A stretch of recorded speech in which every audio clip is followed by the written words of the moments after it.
Hello everyone, I am the storyteller and I am here to help you today. I know you use this video to fall asleep, so before that, like the video and subscribe to the channel. Also, where are you from and what time are you watching? Now get comfortable and relax.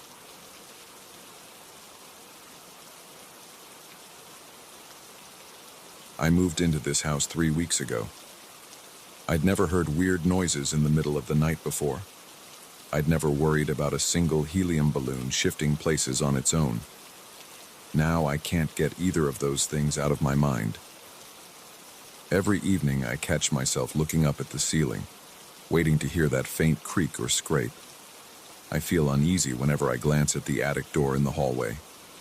And it all began because of a simple balloon. I'm 33 years old.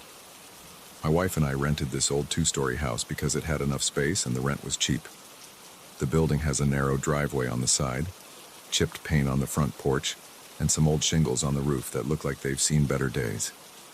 Inside, the hardwood floors squeak in random spots and a few door frames are warped from age. There's also a small door in the hallway that leads to the attic. It's a pull-down ladder type. Until last week, I never felt curious about it.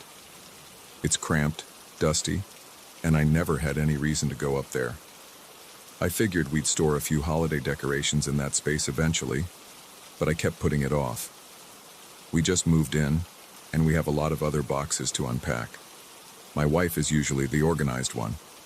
She makes sure we handle repairs right away and keep our stuff in order, but she also respects that I hate crawling around in old attics. She didn't push me to explore. We both left that part of the house alone. We set up our bedroom in the largest room downstairs because the master bedroom upstairs has a weird smell. It's not rotting or anything like that, just a stale odor that I can't quite place. It might be from old wallpaper glue or mildew. Whatever it is, we decided we liked the downstairs bedroom better, so we sleep there. We had a small celebratory dinner the weekend after we moved in. We invited my parents over to check out the place. My wife bought a small helium balloon that said "Congrats" on it. We tied it to the back of a chair in the dining room. It was just a fun little touch for the dinner. A few days later, after my parents had gone home and we'd cleaned up, I noticed that balloon was still floating near the ceiling. My wife joked about how helium balloons always seem to last longer than we expect. She ended up removing the ribbon and letting it drift around in the hallway. She thought it was funny to watch it bump against the ceiling whenever we walked by. That balloon became a sort of random decoration in the corridor. I'd see it near the bathroom door sometimes, then it would drift toward our bedroom door later. We don't have any ceiling fans in that area and the windows stay closed because the nights get chilly. But helium balloons move around, right? Even the slightest changes in air pressure can nudge them along. I didn't think much of it. Then came the first odd event. I woke up early on a Monday. I got ready for work, walked into the hallway, and noticed the balloon was missing. I checked around the living room and kitchen. Nothing. It wasn't in our bedroom or the downstairs closet. I shrugged and figured the balloon might have deflated somewhere, maybe got stuck under a table. I didn't have time to keep searching, so I left for work.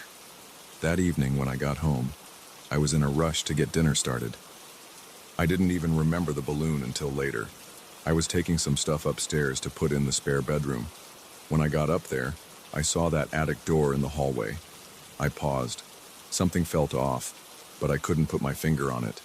Then, as I started walking away, I noticed something floating in the attic's small overhead opening. I had never opened that hatch, but I could see a faint shape of something round near the top of the pull-down stairs. I stood there, staring. My heart started beating a little faster. I've never been a superstitious person, but it made no sense for a helium balloon to find its way up there. I grabbed a flashlight from the spare bedroom, pulled the attic door down, and slowly climbed the foldable ladder. Sure enough, in the center of the dusty, dark space, that balloon was hovering. The attic smelled musty, like old cardboard. I saw a few spider webs in the corners. The wooden beams were uneven. I had to crouch to avoid hitting my head. The floor up there is just thin plywood laid over the joists. There was no wind, no open window. The balloon was still inflated, drifting in the center of the room. I looked around. The only source of light came from the small bulb I switched on near the entrance. There's no other exit, no open vents, nothing. I stood there for at least a minute, confused. I finally reached out and grabbed the balloon string. My heart thumped in my chest. I checked if maybe my wife had moved it up there for some reason. It seemed like a bizarre joke, but I couldn't think of anything else. I gently brought the balloon back down into the hallway and called for my wife. She was in the kitchen, putting away groceries. I asked her if she had gone up to the attic. She gave me a blank stare and said no. She even asked me, why would I bother with that dusty place? I believed her. She's not a fan of the attic any more than I am. Plus, she was busy earlier, and I was at work. She said she'd been home the whole afternoon, but she insisted she never touched that balloon. I felt uneasy, but I tried to laugh it off. I said maybe a draft carried it upstairs, though in the back of my mind, I knew that made no sense. The attic door had been closed the entire time. We ended the night watching TV. I placed the balloon in the living room. I didn't want to deal with it anymore. I fell asleep that night without any strange noises. But around 3 in the morning, I woke up suddenly. I heard what sounded like soft footsteps above me. Just a few light thumps, followed by silence. Then maybe 20 seconds later, a few more. I froze in bed, breathing quietly. My wife was beside me, sleeping soundly. The footsteps, or whatever that noise was, lasted maybe a minute in total. Then it stopped. I felt my pulse racing. My throat went dry. I tried to convince myself it was just the house settling or maybe some old pipes, but it sounded exactly like someone walking back and forth. I didn't have the courage to go check that night. I just stayed in bed, eyes open, waiting to hear the noise again. It never came. In the morning, I felt tense. I told my wife about it. She said, "Houses like this make noises, especially when the temperature changes." She suggested we call the landlord if it continued. I agreed, but I still felt uneasy. My mind kept jumping back to the attic incident with the balloon. 2 days passed. I heard the same noise again on the second night around the same time, light footsteps above my head. I tried to be brave, but my heart pounded so hard that my hands shook. I got out of bed, stepped into the hallway, and looked up at the attic door. Everything was dark and quiet. My wife came out behind me, half awake, asking what I was doing. I told her I heard something. She listened for a few seconds, but we heard nothing else. She said I was too wound up about the balloon and told me to go back to bed. I decided to check the attic the next day. I wanted to look for a loose board, or maybe an animal. Sometimes raccoons or squirrels get inside old houses. It was around 8 p.m. when I felt ready to do it. My wife was in the living room, reading. I didn't want to drag her into the mess if I was just being paranoid. I grabbed a flashlight again, climbed up those squeaky steps, and stuck my head into the attic. The air felt thick and stale. The single bulb lit up the space just enough to see the floor. At first, everything looked the same as before. Some dust, a couple of discarded boxes from the previous tenants, a few dead bugs. Then I noticed something near one of the beams. I walked over carefully, stepping on the wooden planks. My stomach turned. The helium balloon was there again. This time, it wasn't just floating around. It was tied to an old piece of wire that was sticking out of the beam. I could see the balloon's string looped around that rusty wire, as if someone had secured it there. There was just enough slack for the balloon to move a bit, but it was basically stuck in one spot. I stood there in disbelief. I felt a chill spread through my body. My breath became quick and shallow. My skin prickled with goosebumps. I looked back at the hatch opening. Nobody else was up there with me. My wife was downstairs, and we don't have any roommates. I wanted to say something. I wanted to call out, but I couldn't form words. My mind was racing. Who would tie a balloon to that wire? Why would anyone do that? I forced myself to approach it. I grabbed the string and tried to pull it loose, but it was knotted around the wire. Someone had deliberately twisted it around several times. I ended up yanking on the balloon until the string snapped. My hand was shaking. The balloon bobbed next to me, still fully inflated. I wanted to find some logical explanation, Maybe the wire got caught accidentally when the balloon drifted up there, but that would have taken some precision. It was a tight knot. I left the attic as fast as I could without running. I didn't want to slip on the steps. Once I was back in the hallway, I shoved the attic door closed. My breathing was heavy, and my forehead was damp with sweat. My wife came out of the living room and saw the balloon in my hand. She asked, "Why do you have that again?" I stared at her, trying to figure out if she was playing a trick on me. She insisted she didn't move it. She said she hadn't even gone near the attic since we moved in. I believed her. She doesn't lie about stuff like that. We threw the balloon in the trash right then. I grabbed scissors, deflated it, and tossed it away. I wanted to be done with it. I wanted to forget about the entire weird situation. But later that night, the noises started again. I was lying in bed trying to sleep when I heard the same footsteps overhead. They were light, almost careful, moving back and forth. The sound continued for a couple of minutes. I got out of bed quietly and stood by the hallway, staring at the attic door again. My heart was beating so hard it felt like it might break through my chest. My palms were sweaty. Eventually, the footsteps stopped. I thought about opening the attic, but I couldn't. I just stood there in the dark, trying to control my breathing. My mind kept picturing someone up there, someone we didn't know, maybe living in the attic. That idea was too unsettling. I felt my knees shaking. I wanted to call the police, but what would I say? I think there's footsteps in my attic, but I have no proof. We've only been here a few weeks, and I didn't want to start some dramatic situation if it turned out to be a raccoon, or just the house settling. The next morning, I checked the attic in daylight. I moved a few boxes around, trying to see if there was any sign of an animal or a hidden entrance. I found nothing but dust and one old trunk with a broken lock. I opened it. It was empty, aside from some moth-eaten fabric and a small cardboard folder full of old receipts. No footprints, no droppings, no open vents or holes. No sign that anyone was staying in there. For the next few days, I kept quiet. I tried to act normal. I went to work, came home, had dinner. My wife and I talked about normal things, like groceries and errands. But at night, I became hyper-aware of every noise. The house has its usual creaks and pops when the plumbing activates or when the wood expands. But these footsteps are different. They come in a measured pattern, 2 or 3 steps. Pause, then 2 or 3 more. I once tried to record the sound with my phone. I woke up at around 3 in the morning and heard the steps. I grabbed my phone and hit record, but by the time I stepped into the hallway, the noise stopped again. My phone just captured my breathing and the distant hum of the refrigerator. We have a landlord, but he's not the most responsive person. He told us the house is old and that we should expect a few quirks. He said the attic doesn't have any official ventilation except the small vents near the roof, and those are supposedly screened off. He asked if we saw any evidence of rodents. I said no. Then he told me, "Well, if you find anything, let me know." That was the end of that conversation. Now, every evening, I check the attic door. It's always closed. Sometimes I stand there, shining my flashlight around the edges, looking for cracks or anything. Nothing. My wife says I'm letting it get to me.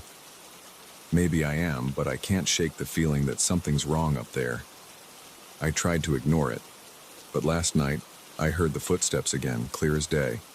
I even felt the vibration through the ceiling when I put my hand against the wall. There's another detail that bothers me.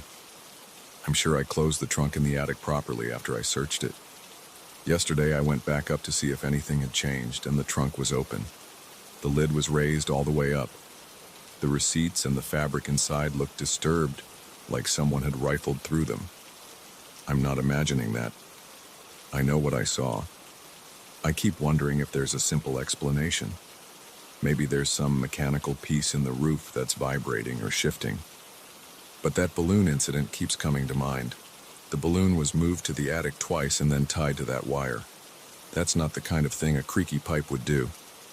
The balloon is gone now, but I'm stuck with these footsteps in the open trunk. My wife thinks I'm overreacting, but she hasn't heard the steps as clearly as I have. She sleeps through most of the night. Whenever she does wake up, it goes quiet. I don't know who or what is moving around up there. I checked for hidden doors or panels, and I found nothing. There's no other way up to the attic except that hatch. I've started locking the attic hatch with a small padlock I installed. I drilled a latch into the frame, just to feel safer. It might be overkill, but it gives me some peace of mind. Now when I look at that door at night, I see the lock, and I hope that if something or someone tries to come down, I'll at least hear them struggle with it. The footsteps haven't stopped, though. 2 nights ago, I heard them again. It's even more unsettling because if someone is up there, they shouldn't be able to leave. The door is locked from the outside, unless there's another hidden exit, or unless it's something else I can't explain. I'm still trying to handle this rationally. My wife suggested we hire a home inspector to do a thorough check of the attic. I think I'll do that. If they find evidence of an animal or an opening, then at least we'll have answers. If not, I don't know. I keep replaying the balloon scenario in my head. The moment I found it up there the first time, it made no sense. Then seeing it tied to a wire made me feel sick. I can't forget that feeling of standing in the attic, seeing a simple helium balloon secured in place by a knot I didn't make.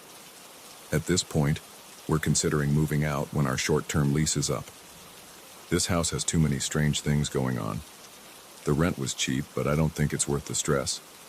My wife is more relaxed about it, but she sees how it affects me. I've been losing sleep. I walk around with a knot in my stomach, half expecting to hear those steps every time I drift off to sleep. Sometimes I lie in bed, listening so hard that every tiny creak makes me jump. I don't know who or what went up there with that balloon. I don't know why it was positioned right in the middle of the floor, or why it got tied to that wire. I don't know why the trunk in the attic keeps ending up open. All I know is that the footsteps haven't stopped, and I can't pretend they're just in my head.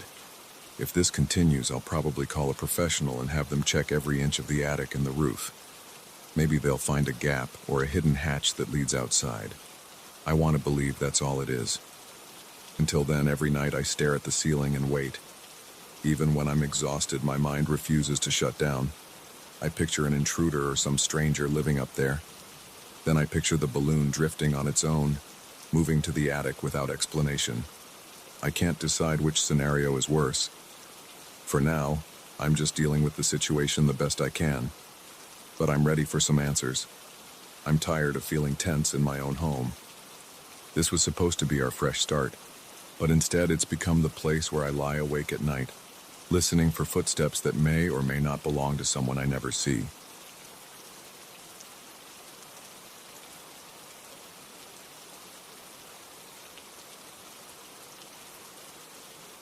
I got the call to handle my cousin's house about 2 weeks after he passed.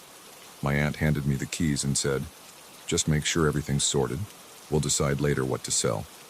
I agreed because I was the closest person he had around our hometown. I wasn't excited about the job, but nobody else wanted to do it. I told myself I'd just go in, clean, box things up, and stay focused on the task. At first, I thought it would be a simple chore. I had no idea how uneasy I would feel in that house. When I first opened the front door, I noticed the living room felt stale. I smelled dust and old furniture right away. The floors were laminate and the windows had thin curtains that didn't block much light. I walked to the kitchen and saw a small table, a few chairs, and some unwashed cups in the sink. My cousin lived alone, so I wasn't expecting a mess, but I still found random items scattered around. There was a layer of dust on the counter near the fridge. I grabbed a rag and wiped it off without thinking much about it. I spent that first day clearing out the living room and kitchen. I sorted through piles of mail, bills, and some notes he had left on the table. When it got close to sunset, I went to the bedroom where he used to sleep. The house was one story, but his room was tucked away at the back, right next to a door that opened to the backyard. It felt separate from the rest of the place. The moment I walked into his bedroom, I caught a whiff of a familiar scent. It was the cologne he always wore. I stopped and looked around for a source. His closet was empty because my family had already removed most of his clothes. There was an open drawer in the dresser, but there was nothing inside except some socks. I thought maybe the smell clung to the walls or the bedding. I shrugged it off and kept working. On my way out that night, I felt a strong urge to check the backyard door. It was locked, but the handle felt cold. I looked through the glass. The backyard was dark, with an old clothesline and a few potted plants that had dried up. I remember feeling a chill, even though the night wasn't that cold.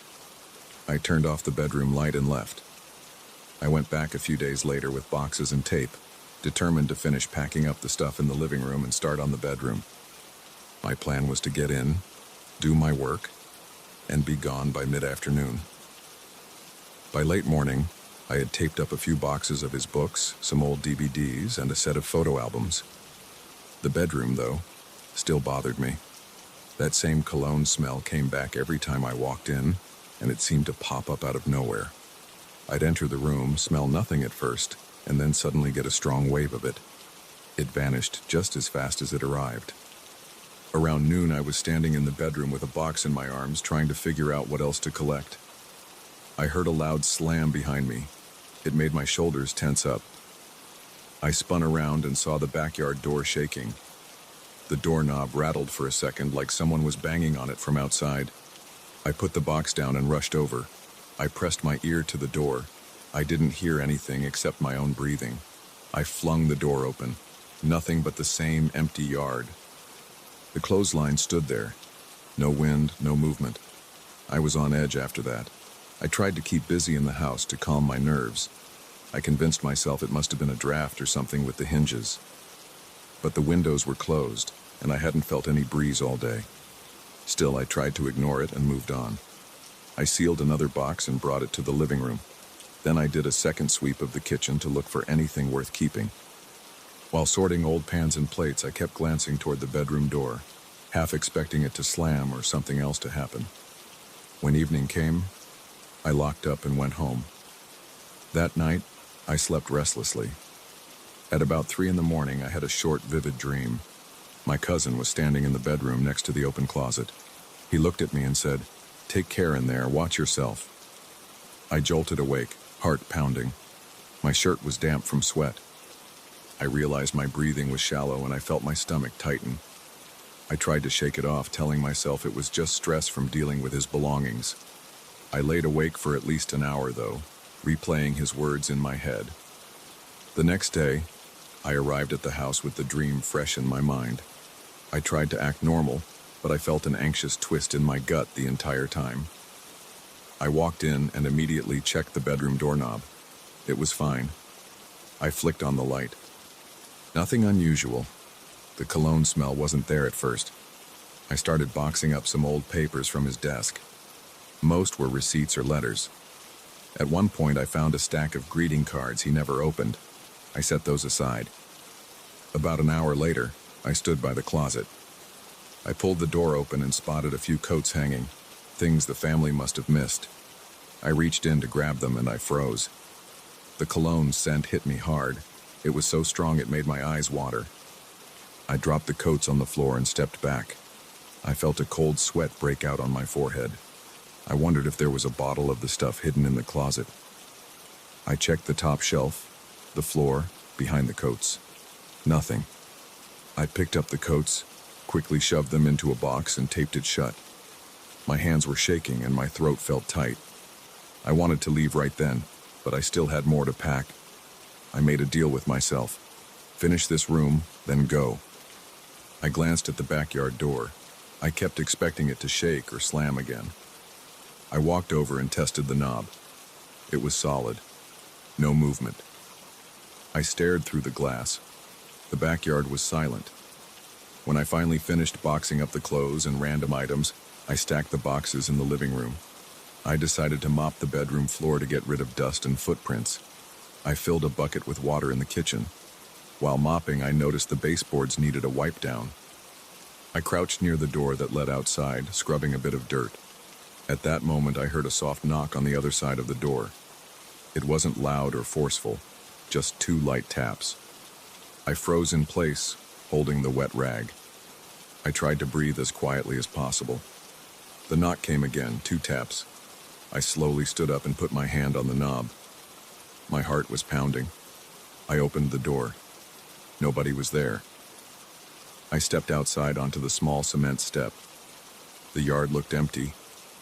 I felt the air on my face, which was hot from adrenaline. I turned around, locked the door again, and walked out of the bedroom. I decided that was enough for one day. That night, I couldn't rest. My legs felt cramped, and I paced my living room for a while, thinking about the knocks, the door slamming, and the cologne. I kept picturing my cousin standing in that dim room, telling me to be careful. Every time I closed my eyes, I saw that scene. I had to open the window to get some air. My head felt heavy. I sat in my chair, telling myself that I was just spooked because of the stress, the emptiness of the house, and the memories. I tried to write down a to-do list to stay rational. I wanted to finish cleaning and put it on the market fast so I wouldn't have to step in there anymore. The next day, I arrived in the late afternoon, hoping to finish while there was still daylight. I went straight to the bedroom, determined to power through. The moment I flicked the switch, the light bulb popped and went out. It startled me. The hallway light was still on, so I left the bedroom door open to let some light spill in. I reached up to unscrew the dead bulb. My hands were shaking, and I dropped it on the floor. It didn't shatter, but it clanked and rolled near the corner. I wiped sweat off my forehead and grabbed another bulb from the kitchen drawer. When I put it in, the light worked fine, but I still felt uneasy. I tried to act normal, checking each corner of the room for items. I vacuumed the floor, wiped down the dresser, and opened the window to get some fresh air. At one point, I stepped out to grab a trash bag from the living room. When I got back, the bedroom door was closed. I hadn't closed it. I felt a jolt in my chest. I tried the knob, but it was locked from the inside. I didn't even know the door had a lock that could engage by itself. After fumbling around for a few minutes, I managed to pop it open with a small flathead screwdriver. I stepped into the bedroom and saw nothing unusual, but I felt my pulse racing. I thought about leaving again. My mind was screaming at me to just walk away. But the rest of the house was almost done, and I knew I had to finish. I grabbed the trash bag and put in a few old pillows, some random papers, and an empty shoebox. Then I went to the nightstand next to the bed.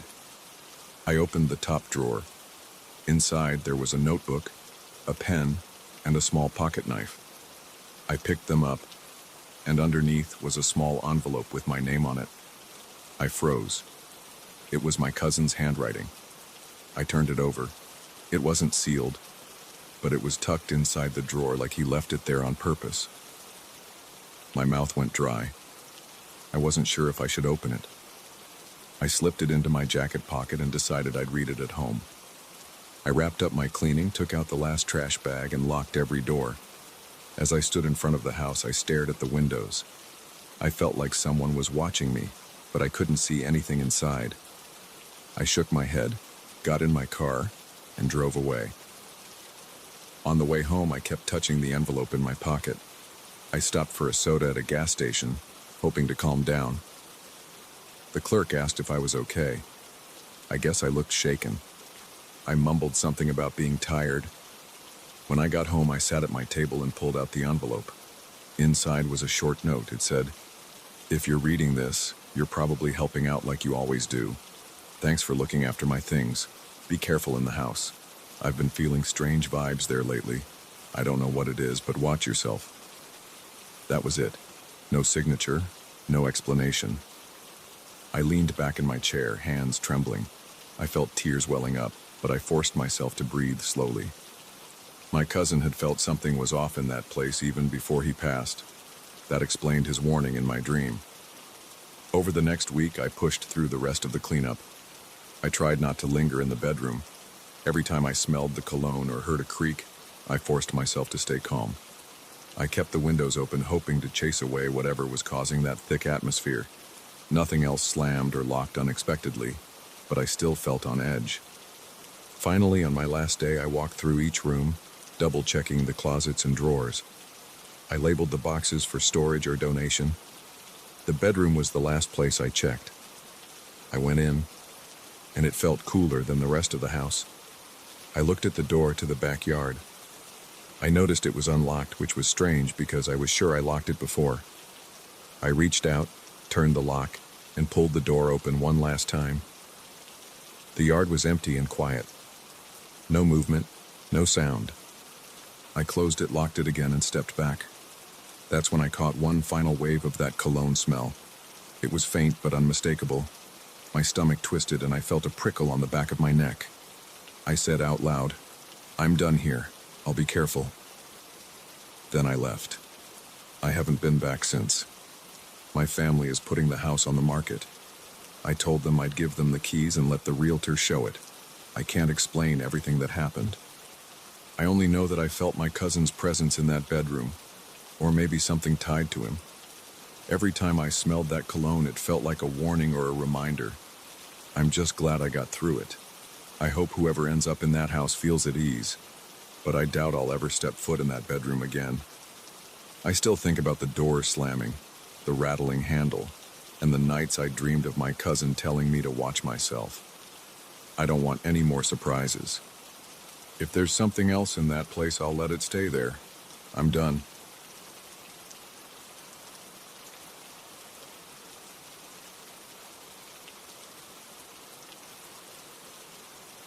I walked into that office on my first day with more excitement than caution.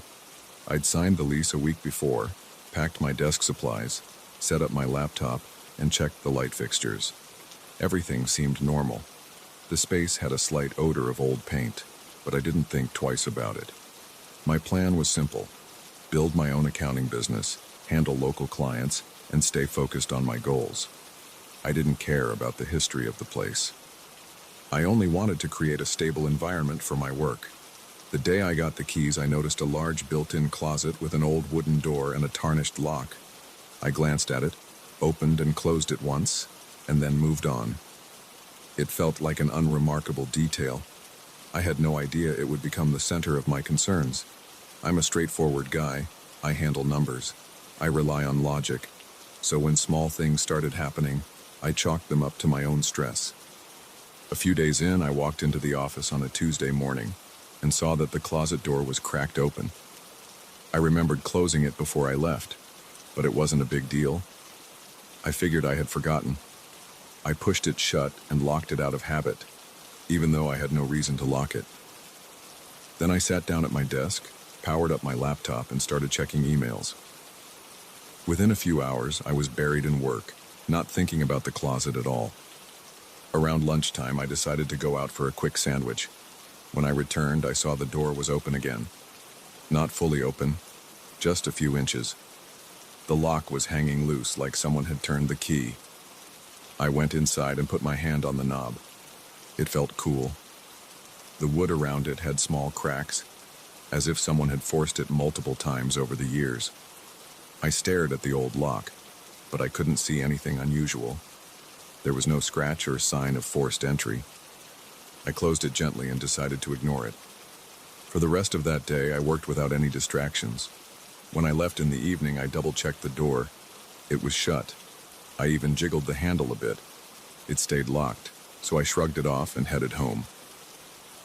2 days later, I arrived and found the closet locked. That by itself wasn't strange, except I knew I hadn't locked it when I left. I usually only turn the key when I feel extra cautious. I tried to open it, but it wouldn't budge. I took out the key from my drawer and unlocked it. I saw my folders and spare boxes right where I left them. I didn't see anything missing. I dismissed the whole thing, but over time, folders started disappearing. At first, I thought I was just misplacing them. I'd look for a file labeled Client A 2022, and it wouldn't be on the shelf. Then the next day, it would turn up in the same spot I had checked. This repeated a few times with different files. I remember one Wednesday afternoon, I needed an important folder for a phone call with a new client. I rummaged through the closet and couldn't find it. I felt a rush of annoyance. I pulled out every single folder, stacking them on the floor, flipping through them. I checked behind the boxes, under the folders, and even inside an old binder. Nothing. I had to tell the client I'd call back. Then, the next morning, I reached for a random folder and saw the missing one neatly placed on top of the pile. I stared at it, feeling a jolt of confusion. I hadn't touched that closet since I searched it. The folder was just there, like it had never gone anywhere. I started feeling a little on edge. I wasn't outright scared, but I was uneasy. I knew I wasn't that disorganized. I spent my life being meticulous with files, but I had no proof of anything unusual, just my own memory. So I decided to keep it to myself. One day, though, I saw the door open slowly right in front of me. I was at my desk, entering data into a spreadsheet, and I heard a subtle creak. At first, I thought it was the office door, or maybe a loose window. But then I noticed movement in my peripheral vision. I stopped typing and turned my head. The closet door was moving, just a couple of inches, but definitely moving. It gave a soft, drawn-out squeak. I felt a tightness in my chest, and I held my breath for a second. I stared at that door. It was open a few inches, enough for me to see the darkness inside. I didn't see anything behind it. No person, no draft, nothing. My heart pounded in my ears. I got up slowly and walked over. I gripped the handle and pushed it shut. I felt an odd chill along my arms. The door didn't feel loose. It had some resistance. There wasn't a gap or anything that would make it swing on its own. I tried to replicate the movement. I opened it halfway, let go, and it stayed in place. I opened it just a crack, let go, and it stayed shut. I couldn't reproduce that slow swing that I had just witnessed. After that, I felt uneasy any time I was alone in the office. Every small noise made me flinch. Sometimes I heard faint tapping sounds, like something shifting inside the closet. I started imagining that maybe there was some old ventilation shaft or a loose board behind the closet. But I never found any real sign of that. The building was old, so I expected it to have creaks and groans, but this felt too deliberate. I decided to set up my phone and record. I placed it on my desk and angled the camera at the closet. I let it roll while I worked. I didn't see anything during the first session, which lasted about an hour. I watched the footage and only heard the faint hum of my computer's fan. No movement, no door opening. Over the next few days, I tried again. I left my phone running while I stepped out for coffee. I came back to find the closet door slightly open, but when I checked the recording, it showed nothing. It was crazy. The door was in the frame the entire time, and there was absolutely no sign of it moving. The only sounds on the recording were passing footsteps in the hallway outside and the low hum of traffic on the street. Yet in person, the door was definitely not in the same position as before. I started to doubt my own perception. Maybe I was forgetting to close it. Maybe I was looking at it from an angle and confusing myself. But the missing folders made that explanation hard to swallow. I tried to approach it rationally. I tested the lock, the hinges, the entire structure. Everything seemed solid, albeit old. There was a bit of rust on the hinges, and the lock was a classic style with a big key. I asked the building manager if he had a spare key or something. He told me he only had the key for the main door and no access to my closet. I believed him because he seemed genuine, and there was no reason for him to lie. One evening, I stayed late to finish up some quarterly reports. It was around 8 p.m. The office was quiet and the hallway lights were dim. I could hear the elevator at the end of the corridor, but nobody seemed to be on this floor. I stood up to stretch and noticed the closet door again. It looked shut, but I felt an urge to check inside. I walked over, turned the knob, and pulled the door open. The interior smelled like dusty wood. My boxes of documents and a few binders were stacked on the bottom shelf. I stepped closer and felt the weight of the still air. I touched the back panel. It was solid, maybe a little damp. I didn't see any cracks or holes. I knocked lightly on the back. It made a dull thud. There was no hollow sound. There was nothing behind it. I left my phone recording on a chair facing the closet while I stood there with the door open. I called out, "Is anyone here?" I felt silly, but I wanted to see if something would happen. Nothing did. There was no shift, no sound, just my own breathing. My throat felt dry and I realized I was tense. I closed the door slowly and watched it. It stayed shut. I locked it and jiggled the handle. It held firm. I walked back to the phone and stopped recording. Once again, I got nothing. Just the sound of my own voice echoing slightly in the empty room. About a week later, the incidents continued. Folders disappeared and reappeared. The door was sometimes open when I walked in, or it was locked when I knew I hadn't locked it. I started checking local hardware stores for small security cameras. I figured a dedicated camera might be more reliable than my phone. I bought a cheap motion-activated camera and set it up on a small tripod near my desk.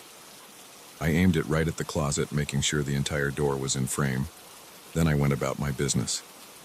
I told myself I would review the footage at the end of the day. The first day I tried the camera, nothing triggered it. I found the door locked in the morning and locked when I left. The second day, the closet door was slightly open when I arrived. I reviewed the footage, and it showed no movement. The motion sensor never turned on. It was like the door never budged. I felt frustrated, but I also felt an increased sense of dread. Something was happening that I couldn't see. There was no alarm, no forced entry, just this weird cycle of open, closed, and missing documents. I started thinking about the people who might have rented this office before me. I asked the property manager if he knew. He said a few accountants and maybe a small law firm had used it in the past. He said he didn't keep detailed records, just old paperwork for the building. Nobody had complained about anything unusual to his knowledge. I asked some neighbors on the same floor, but they just shrugged or joked that the building was ancient. They said it had quirks. One guy mentioned hearing strange noises from the pipes, but nothing about doors opening on their own. I tried to focus on my work and ignore the closet. I pushed the desk a little closer to the window so I wouldn't have to look at it all day. Sometimes I heard a faint squeak, and my stomach would tighten, but I tried to stay calm. I told myself it was just an old building settling. Still, when I opened the door and found a file missing, I felt my patience slip. I'd curse under my breath. My pulse would quicken. Then, hours later, the file would be back. One night, I decided to confront it directly. I stayed after hours again, locked the main door, and placed the camera on a tripod facing the closet. I sat in my chair with a clear view of the door. I turned on a bright lamp so everything was illuminated. I opened the closet door wide and said out loud that I wanted answers. I sounded ridiculous, but I was fed up. The closet stood open, revealing stacks of files and an empty space for my office supplies. The air felt still. I sat there for half an hour, not moving much, just watching. I felt sweat form on my forehead. My eyes started to water from staring, but the door never moved. Finally, I stood up and walked to the door. I looked inside. I ran my hands along the interior edges. I tapped the back panel a few times. Then I felt a sudden chill on the left side, near the hinges. It was like cold air hitting my fingers. I jerked my hand back. My heart raced. I held my hand there again, and I didn't feel the cold anymore. It was gone. I shut the door, locked it, and walked back to my desk. I was shaky. I had no idea how to explain any of this. I stopped the recording. Later, I checked the footage, and all it showed was me exploring the closet and then returning to my desk. No movement. No door opening on its own. Nothing. At this point, I live with it. The door still opens or locks by itself sometimes. Folders still vanish and return after a day or two. I keep my most important files on my computer now, and I only store less critical items in that closet. I sometimes hear faint knocks or clicks, but I do my best to tune them out. I tell myself I'm just tired, or the building is old, or my memory is playing tricks on me. But deep down, I know it's more than that. I haven't told many people. A few friends just tell me to move out or get the closet replaced. But it's an expensive project, and I'm not sure it would change anything. Part of me wants to investigate more, but another part of me wants to ignore it. I can't prove anything's off, and I have no evidence of a break-in or any crime, so I stay here and work. Each day, I step into the office, check the closet door, and see if it's open or locked. Sometimes I find everything as I left it. Other times, a folder will be in the wrong spot or the door will be open a crack. Every time it happens, I feel my heart thump, and I get a small rush of adrenaline. Then I push it aside, do my job, and move on. I wonder who used this room before me and whether they experienced the same things. I wonder if they ever tried to record it or if they just accepted it. I wish I had more details, but the property manager doesn't have records from decades ago. It's just an old building with an old closet. For now, I keep my phone in my pocket ready to record when I hear a noise. But the moment I press record, everything goes quiet. The door sits still, and nothing moves. When I stop recording, the door might click open again. I have no explanation. I just go to work each day feeling my muscles tense up when I pass that closet. No one else sees it happen. No one else experiences the disappearances. I'm stuck with this strange reality. Maybe it's something left over from the past. Maybe it's my imagination fueled by stress. I don't have proof. I only know what I see. Every time I hear that quiet creak, my stomach clenches. Sometimes I hurry to the door and slam it shut. Other times I let it stay open and pretend it doesn't bother me. Either way, I'm never totally relaxed, and that's how I live now. I keep moving forward, doing my accounting work, and dealing with the phone calls and emails. But in the back of my mind, I'm always waiting for the next time the lock clicks without warning or a file vanishes and reappears. That's the daily reality of my small old office, and that's the story I have. It's not dramatic, it's just me in a closet that won't stay put, and it's enough to keep me on edge every single day.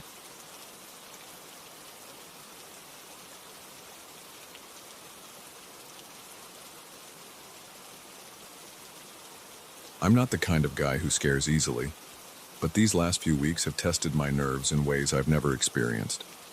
I've been working as a night security guard in a small residential complex for a few years. Most of my nights are uneventful. I do my rounds, check the parking lot, monitor the cameras, and make sure everything is locked up. Sometimes I see stray cats searching for food near the trash bins, or I spot a raccoon. But for a while now, there's been something else out there, and it's not a raccoon. I usually arrive around 10 p.m. I park my old sedan in the visitors section, walk straight to the guard station near the front gate, and greet whoever's ending the previous shift. We exchange a few words about any new memos from the condo management or updates about broken lights in the hallways. Then I take over. My job involves keeping an eye on the security monitors inside the station, but I also do rounds in person, walking around the perimeter and through the parking lot. The place has around 25 apartments split across a few buildings. The parking lot sits in the middle. There's a gate that only residents can open with their remotes, and there's a big perimeter wall covered with those little broken glass shards at the top. It's not the fanciest place, but it's safe enough for most people. Everything was normal until about 3 weeks ago. I started noticing this figure standing in one of the darker corners of the parking area. We have a section of the lot that's dimmer because the overhead light there is weak. It's right beside the concrete wall, where a couple of cars park and almost never move. There's a big patch of cracked asphalt, and at night, there's just a small puddle that never fully dries. That corner stays damp and it smells a bit like mold. One night, while doing my usual patrol, I saw a figure wearing a hooded sweatshirt. It stood facing the line of cars. I stopped in my tracks and stared. The figure didn't move. I felt my pulse increase. I remember focusing on the shape of the hood and the slight outline of the shoulders under the moonlight. I tried to call out, "Hey, who's there?" But I got no response. I stepped closer, shining my flashlight. The light beam shook in my hand, but I don't know if it was from nerves or just me breathing heavily. As soon as I got close enough to see that corner clearly, there was no one. I turned the flashlight in every direction, checked behind the parked cars, looked around for footprints, anything. The spot was empty. There was a chilly breeze brushing across my arms. That was the first time I experienced something that odd in this job. I went straight to the station and reviewed the footage. The cameras in this place aren't top of the line. They're old with grainy resolution. But I saw a black shape there for a few seconds, motionless, right where I'd seen it in person. Then it was gone. The odd part is that it didn't move away like a person. It just disappeared from the frame. The next night, I kept an eye on the monitors more often. Every hour or so, I did a walk around. 2 nights passed. Nothing happened. Then on the 4th night after that incident, I was doing my 2 a.m. round. It was quiet, just the usual background hum of electricity and the faint sound of a TV from one of the top apartments. I heard a small rustling sound near the wall. I whipped around and aimed my flashlight. The hooded figure stood in that same spot. It was so dark in that area that I couldn't make out facial details, not even the shape of the chin or the nose. Just that hoodie and the stance. My breath caught in my throat. I managed to say, "Hey, do you live here?" My voice sounded shaky. I got no reply again. This time, I stepped closer right away. I took maybe 5 strong steps toward the corner. My shoes made a scraping noise on the asphalt. The figure remained there. I took one more step and it was gone. I didn't even see it move. It was like turning off a light switch. One moment it was there, the next it wasn't. I jerked my flashlight around, shining it under the nearby vehicles. My heart was thumping hard. I took my radio out and considered calling the local police, but then I thought about how strange it would sound. I saw a hooded figure vanish. That wouldn't go over well. I decided not to call them. I finished my patrol, but the rest of the shift I kept glancing at the monitors. A few nights later, I asked a few residents if they'd seen anything unusual. Most said no. One older guy in Building B told me he thought he saw a hooded man near his car around midnight. He assumed it was a thief, but he didn't want to confront him alone. He never reported it to us. He just waited until morning to check if his car was okay. It was fine. Nothing was stolen. No signs of a break-in. But he was sure he saw that man in a hoodie roaming around. That gave me chills. I started to wonder if we had a burglar or someone scoping out the vehicles, but it still felt off. Thieves usually move around. They don't just stand in one spot for so long, and how would he keep vanishing like that? The nights after that, I became more stressed. My body felt tense before I even started my shift. Around midnight, my gut would tighten. My jaws felt stiff because I was clenching my teeth without even noticing. When I walked through the parking lot, every little noise made me jump. Even the flicker of a street lamp across the road felt suspicious. I tried to stay calm by reminding myself I had a flashlight, a radio, and the option to call the cops if needed. But the tension made my rounds feel longer and heavier. About a week into this strange routine, I saw the figure again on the camera feed at around 1:30 a.m. I was in the guard station looking at the monitors. I'd left them on a split-screen view so I could watch multiple angles of the parking lot at once. That corner camera flickered a bit. Sometimes it does that because of a loose wire. In that flicker, I noticed a dark shape. I leaned forward in my chair, watching carefully. It was there, standing still. I gripped the desk and felt a bead of sweat forming on my temple. I zoomed in a bit, but the image got too grainy to see any details. Just a silhouette. I watched for a full minute or two. The shape didn't move. Then I saw the camera glitch, and when it cleared, the shape was gone. Right then, I grabbed my flashlight and headed out the door. My heart was pounding. I walked quickly to that corner, shining the light around. The sound of my footsteps echoed off the nearby walls. The air felt slightly cold. I sniffed the air, but only smelled the usual damp pavement and a faint hint of car exhaust. I checked between each parked vehicle, under them, behind them. There was no one. That entire corner was empty, except for the usual puddle. I crouched down and looked at the puddle's surface. It only showed my reflection in the dim glow from the overhead light. No footprints or anything unusual. I stood there for another minute, listening for footsteps. Nothing. Every day that passed, I felt more uneasy. I started sleeping poorly during the daytime. I'd close my curtains and lie in bed, but my mind would run in circles. I pictured that hooded shape lurking around and wondered if it was actually human or something else.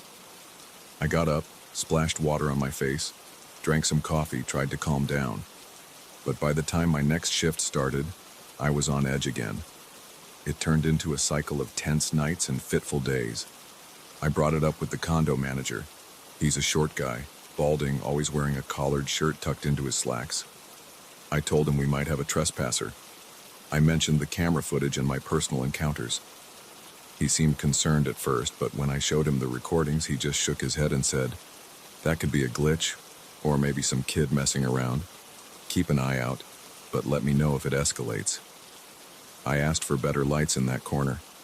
He promised to see what he could do, but he didn't sound eager. A new lamp costs money after all. I tried to rationalize it. Maybe it was a person wearing dark clothes who knew how to slip out of sight. If so, how did they come in without tripping the gate sensor? Could they climb over the walls? It's possible, but I'd expect to hear some noise or see a sign of them climbing.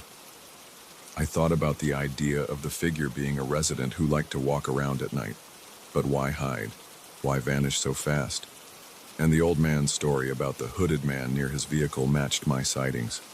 We couldn't both be imagining the same figure. One night I decided to stay near that corner in the shadows instead of walking around. I figured I'd wait for a while and see if the figure showed up. I stood behind a parked SUV around midnight, keeping watch. The night was quiet. I could hear a distant siren from some street miles away. The overhead lights buzzed softly. My legs started to ache after a while. I leaned against the SUV to keep my balance steady. Nothing happened for what felt like an hour. Then I saw a slight movement near the wall. It was just a flicker of motion in the corner of my eye, but I focused on it immediately. I saw the hooded figure standing about 15 feet away, facing the lot again. My heart pounded so hard I thought it would blow my eardrums. I tried to approach slowly, but the figure must have sensed me. I took maybe 2 steps and it was gone. I sprinted the rest of the way. Nothing. The spot was empty again. I thought I heard a quiet scuff on the ground behind me, but when I spun around, there was only my shadow stretched across the pavement. I felt the hair on my arm stand up.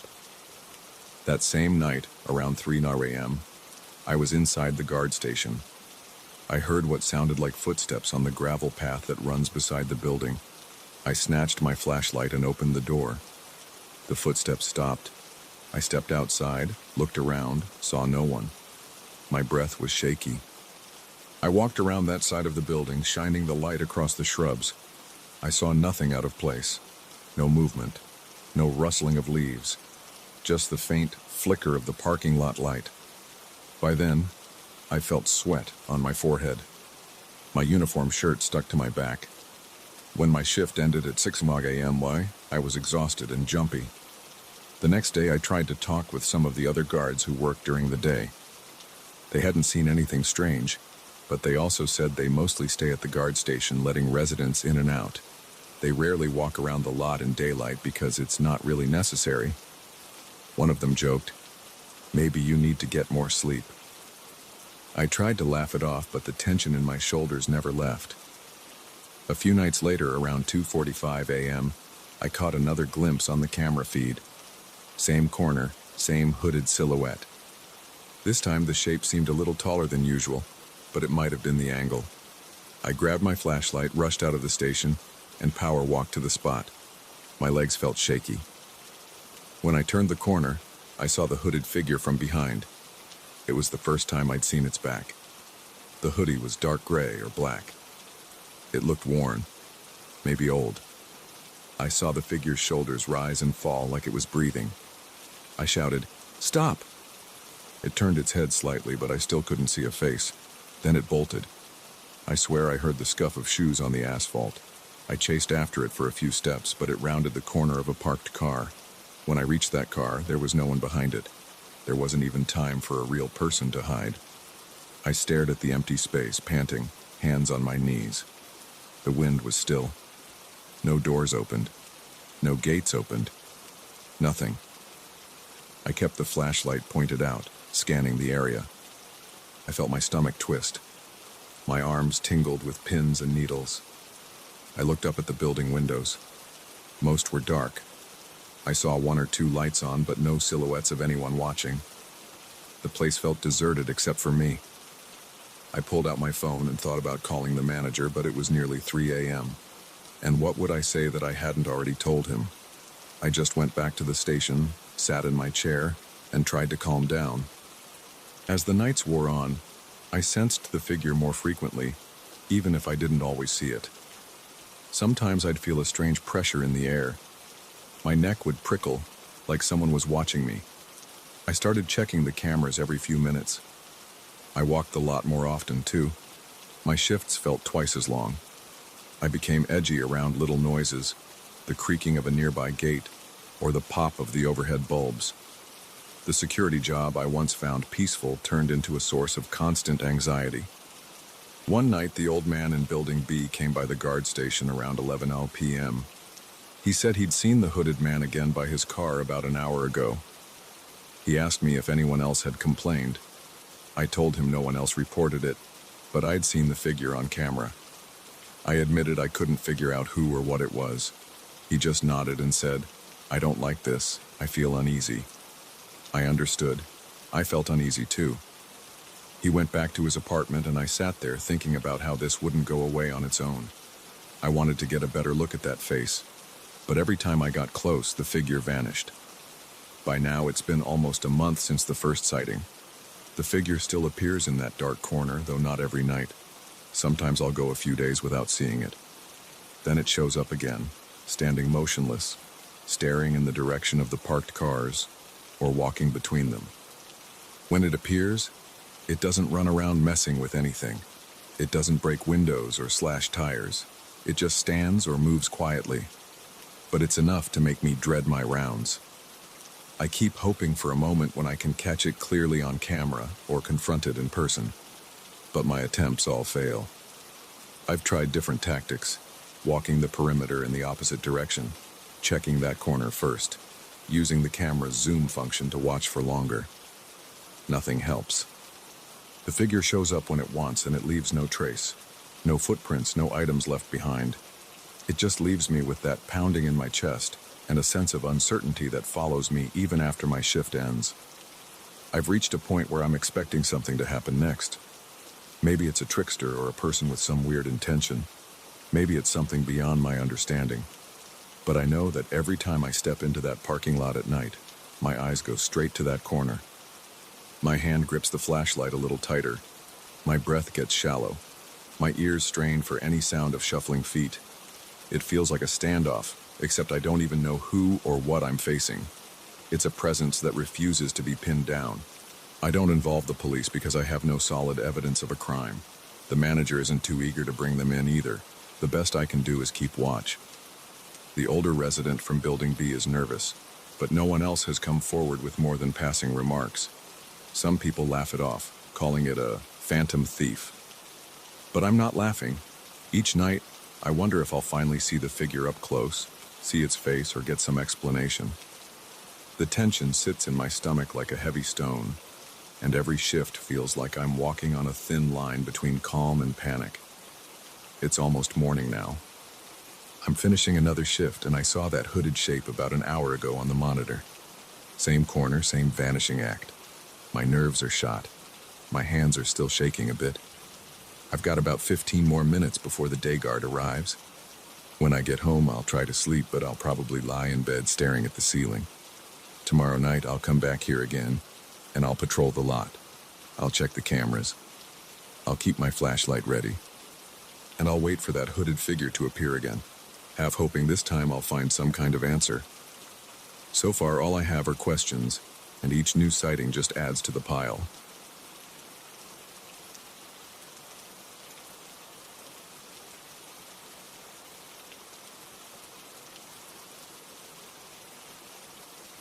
I moved into my small rural property about 3 weeks ago. The house sits on flat land with a patch of trees behind it and a modest orchard to one side. The only things I saw as potential problems were the old wiring and the low-ceilinged basement. I'm not a nervous person and I'm used to quiet surroundings, but something here made me uneasy from day one. I'm going to explain exactly what happened, step by step, without any dramatic flourishes or fancy language. I just want to share the facts as I experienced them. The day I got the keys, I parked my pickup near the front porch and hauled in a few boxes. The place was mostly furnished because the previous owner left a lot of his old stuff behind. He told me he was downsizing and didn't want to bother with the furniture. I walked from room to room, checking light switches and windows. The house felt ordinary, maybe a bit dusty. At that point, nothing seemed strange. When I opened the door to the basement, though, I noticed it smelled damp and stale, like old earth. The steps were wood, and they creaked under my weight. I'm about 6 feet tall, so the overhead clearance was low. I had to duck to avoid hitting my head on the floor joists above. It felt cramped, and the single light bulb in the center cast weak light. I stood in one spot, glanced around, and noticed some wooden racks. The previous owner said he used them for storing homemade wine. I saw a few empty bottles scattered around. I didn't stay long because it felt stuffy and I wanted fresh air. Over the next few days, I settled in. I hung clothes in the closets, filled the kitchen cabinets, and set up my tools in a corner of the house. I started a routine of going into town in the morning to grab groceries or hardware supplies. In the afternoons, I'd return and work on small repairs. By the end of the first week, I had replaced a few broken shingles on the roof and cleaned out the gutters. Everything was normal until the second weekend. I wanted to organize that basement. The racks were cluttered with old cans, bottles, and some rusted tools. I walked down there around noon, turned on the dim light, and began sorting items. That was the first time I felt something off. I was kneeling, putting empty bottles into a crate. I heard what sounded like a slow exhale behind me. It was faint, but it was definitely a breath. My own breathing was steady because I was just moving at a regular pace, not exerting myself. This was different. It sounded like another person's slow sigh. I paused and turned my head. There was no one there, but the hair on the back of my neck stood up. My stomach tightened. I told myself it might be the old wood shifting or the wind coming through a crack in the foundation. I got back to work, but I kept checking behind me every few minutes. I didn't hear it again that day. I slept fine that night, but I woke up a bit earlier than usual the next morning. The house was quiet. I walked around with my coffee cup, checking the rooms. Nothing seemed out of place. I told myself that weird sensations are normal in a new house, especially one that's old and a bit run down. I even tried to laugh it off. Still, I decided I wouldn't linger in that basement unless I really needed to. A few days later, I noticed something else. I had gone back downstairs because I wanted to see if there was any sign of a leak in the foundation walls. The basement can get damp, and I was worried about water issues. While shining a flashlight on the concrete, I saw 3 vertical scratches in the whitewash. They were spaced like claw marks, about shoulder height. Each scratch looked like something sharp had been dragged across the surface. They didn't look like random scuffs. They were too defined. I rubbed my fingertip over them and felt the groove. That gave me chills. I stood there for a few seconds, trying to come up with a logical explanation. Maybe the previous owner did it while moving something heavy. Maybe he accidentally scraped the wall with a tool. But they looked like repeated scratches. I checked around and didn't see any other obvious damage. I left the basement and tried to push it out of my mind, but it stuck with me. That night, I woke up around 3 in the morning. My bedroom is on the far side of the house, away from the living room. The floors are hardwood. When they creak, it's usually because of temperature changes, but what I heard wasn't a creak. It was a steady, rhythmic thud, like footsteps. It sounded like they were coming from beneath me. The basement spans almost the entire footprint of the house, so if someone walked down there, maybe the sound could travel up into the bedroom floor. I sat up in bed, holding my breath. I tried to figure out if it was some kind of animal, but it sounded heavier than a raccoon or possum.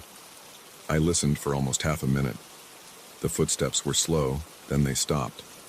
My heart beat harder. My hands felt sweaty. I slipped out of bed, put on a pair of pants, and grabbed a flashlight. The house was dark. I walked down the hall and flipped the light switch for the kitchen. Nothing looked disturbed. I moved to the basement door. It was closed, but I always keep it locked with a padlock. Now the padlock was dangling, open, on the latch. I froze. I clearly remembered locking it the night before because I never leave that basement unsecured. I pulled the padlock off the latch and examined it. No scratches, no sign of forced entry. It was just unlocked. I flicked on my flashlight and opened the basement door. The single light bulb below was off. Everything was dark. I stood at the top of the steps, shining the flashlight around. The basement looked still. My hands were trembling a bit. I called out, "Hello?" My voice sounded shaky. No response. I flicked the light switch on. The bulb lit up the center of the basement. Nothing seemed moved or out of place. I took a few steps down and scanned the corners. There was no one there. I felt stupid standing there in my t-shirt, holding a flashlight, so I went back up, locked the padlock, and double-checked it. I felt no urge to investigate further. I just wanted to go back to bed, but I didn't sleep well that night. I kept waking up and listening. I heard nothing else, but I was tense until morning. The next day I went into town to buy a new padlock. The hardware store owner recommended a heavy-duty brand. He said it was strong enough to withstand bolt cutters. I didn't explain why I wanted it, I just bought it along with a new hasp for extra security. I installed it that afternoon. I tested it by pulling the basement door. It stayed shut. No wiggle. I felt a bit better after that. I decided to ignore everything else and focus on my normal routine. Things settled for about 2 days. Then, one evening, I finished dinner and sat down in the living room to watch something on TV. Around 9 o'clock, I heard a bump from somewhere near the kitchen. It sounded like a single knock on a hollow surface. I paused the show, walked into the kitchen, and realized the sound was coming from the direction of the basement door. I saw the new padlock. It was still secured. I stood there listening. My pulse was steady, but I felt a wave of apprehension. There was a dull thump, then silence. I put my ear to the door, but I couldn't hear anything else. I told myself it could be the pipes or the wood settling. After half a minute, I went back to the living room. I turned the TV volume up a little and tried to ignore the gnawing feeling in my gut. A few hours later, I headed to bed. I checked the door one more time. The lock was still secure. I locked my bedroom door too, which I normally never do, but I felt better having an extra barrier. I fell asleep, but around 2 in the morning, I startled awake. The house was quiet except for the hum of the refrigerator. I waited, listening for any footsteps. Nothing. After about 10 minutes, I dozed off again. In the morning, I woke up to sunshine and birds outside. Everything seemed normal. I made coffee, checked my phone, and felt a sense of relief. The daylight usually did that for me. I walked over to the basement door. The padlock was still closed. I decided to check the basement, though, just to be sure. I grabbed the key, unlocked the padlock, and pushed the door open. My footstep on the top stair echoed in the basement. When I reached the bottom, I stood still and scanned the area. The racks looked the same. The old bottles were still on the floor in one corner. Then I noticed something new on the wall opposite the scratch marks. There was a faint smear. It looked like a handprint, but smudged, as if someone with dirty fingers had pressed against the whitewashed wall. I went closer and carefully placed my hand over it. It was about the same size as my palm, maybe a bit narrower. The print was grayish, like dust or ash. I touched the wall, but it was dry. No moisture. My stomach turned. I realized I hadn't been on that side of the basement for at least a week. I searched the whole area, looking behind boxes, opening the old cabinets in the corner. I didn't see any footprints or signs of someone living down there. It still smelled damp, and the dirt floor near the foundation was undisturbed. I wondered if I had just missed this handprint earlier, or if it was new. I decided to wash it off. I didn't want to keep looking at it. I grabbed a rag from upstairs, wetted it, and scrubbed the mark until it faded. I checked the scratch marks on the other wall. They were the same as before. I left the basement, locked it again, and sat down in my kitchen with a second cup of coffee. I felt unsettled. My hands were shaking a bit. I started thinking about calling someone for help, maybe a neighbor or a friend, but I didn't have many contacts out here yet. I also didn't want to be that guy who freaks out over nothing. Days passed with fewer incidents. I tried to keep busy. I mowed the grass, trimmed some branches, and even painted one of the rooms upstairs. But every so often, especially at night, I caught myself listening. I'd turn off the TV or close my laptop and just sit, expecting to hear something. Sometimes there was nothing, and sometimes there was a faint creak or thud that I couldn't place. Then, a little over a week ago, I decided I should clean the basement thoroughly. I didn't want lingering junk or possible rodent nests. I pulled out my shop vacuum, some heavy-duty trash bags, and a work light. That morning, I went down around 10. I vacuumed cobwebs from the corners and swept up piles of dirt that had accumulated over the years. I filled 2 trash bags with broken glass, old rags, and pieces of wood. While I worked, I felt a constant urge to turn around. It was like someone was standing a foot behind me, breathing down my neck. I kept glancing over my shoulder, but there was no one there. My shoulders felt stiff, and my scalp tingled. My heartbeat was steady but elevated, the way it gets when you sense someone is watching you. At one point, I stopped vacuuming and just listened. I could hear my own breath. I whispered, "Is someone here?" Nothing. I tried to stay calm. I reminded myself there's no logical reason for a person to be hidden in such a cramped space.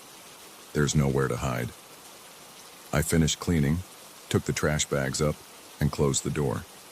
I locked it as usual. I went about the rest of my day, but I felt uneasy. That night I fell asleep around 11.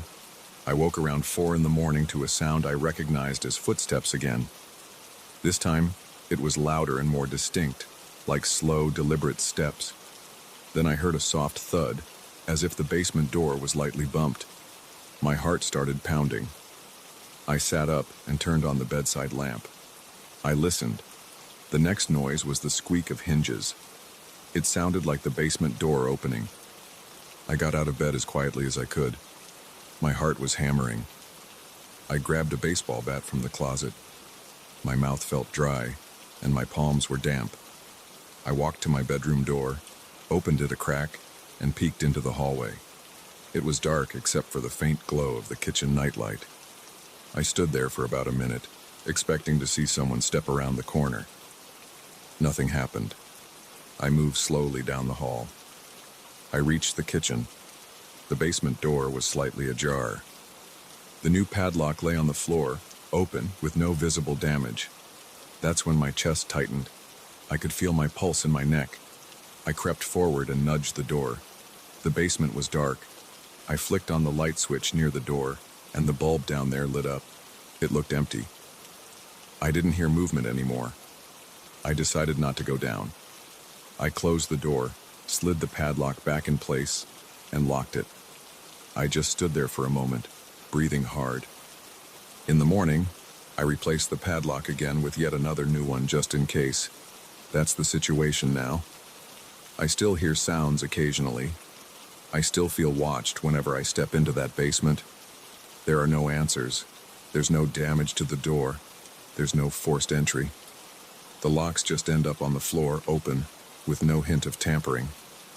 I don't have a better explanation. Something down there doesn't want to stay locked away. I can't prove it, but I feel it. I'm trying to keep living here, taking care of the property, but I can't pretend this isn't happening. It's real to me. I've seen the scratches, the handprint, the padlocks undone on the floor. I've heard the footsteps in the middle of the night. No children are involved and nobody's died here that I know of, but it's still unsettling. I can't shake the feeling that I'm not alone in this house. That's the truth of it. I lock that basement door every night, but I keep expecting to see it wide open by morning. I keep expecting to hear those steps circling below, like someone pacing back and forth, waiting for me to come down.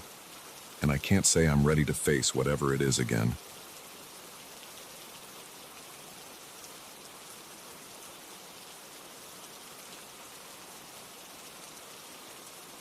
I've been driving trucks for over 10 years, and there's one place that still makes me tense. It's a lonely intersection in the countryside of São Paulo, right in the middle of sugarcane fields. My radio always cuts out there. My phone goes out of range. Even the insects stop making noise. It's like the entire area holds its breath, and it shakes me up every single time. I first started hauling cargo through this route about 5 years ago.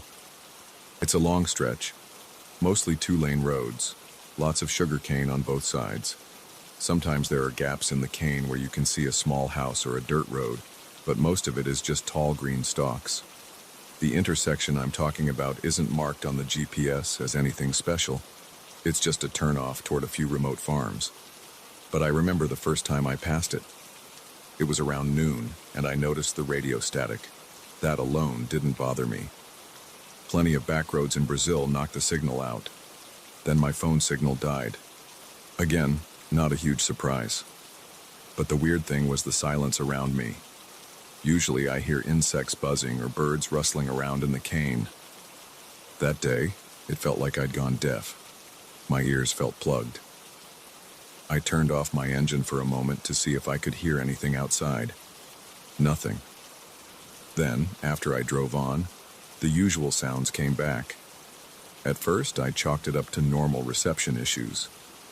I drove that route a few more times, noticed the same pattern, and never saw anything out of the ordinary until about a year after I started that job. That night I had a delivery up north and needed to pass by that intersection. It was close to 2 in the morning when I got there. I remember it clearly because I was a bit tired, and I was thinking about whether I should stop for coffee at the next rest stop. The road was pitch black except for my headlights. The cane fields on both sides were still, not even a rustle from the wind. My radio was just static, so I turned it off. My phone was on the seat next to me, showing no service. Everything felt heavy. Then I saw something up ahead on the right shoulder. It looked like a person wearing white. I assumed it might be someone needing help, maybe a hitchhiker. I slowed down. My high beams lit up that spot, and I noticed what seemed like a long dress. I couldn't see a face. In the blink of an eye, the figure was gone. It didn't jump or run. It just vanished. I braked hard. The truck shuddered and my heart thumped in my chest.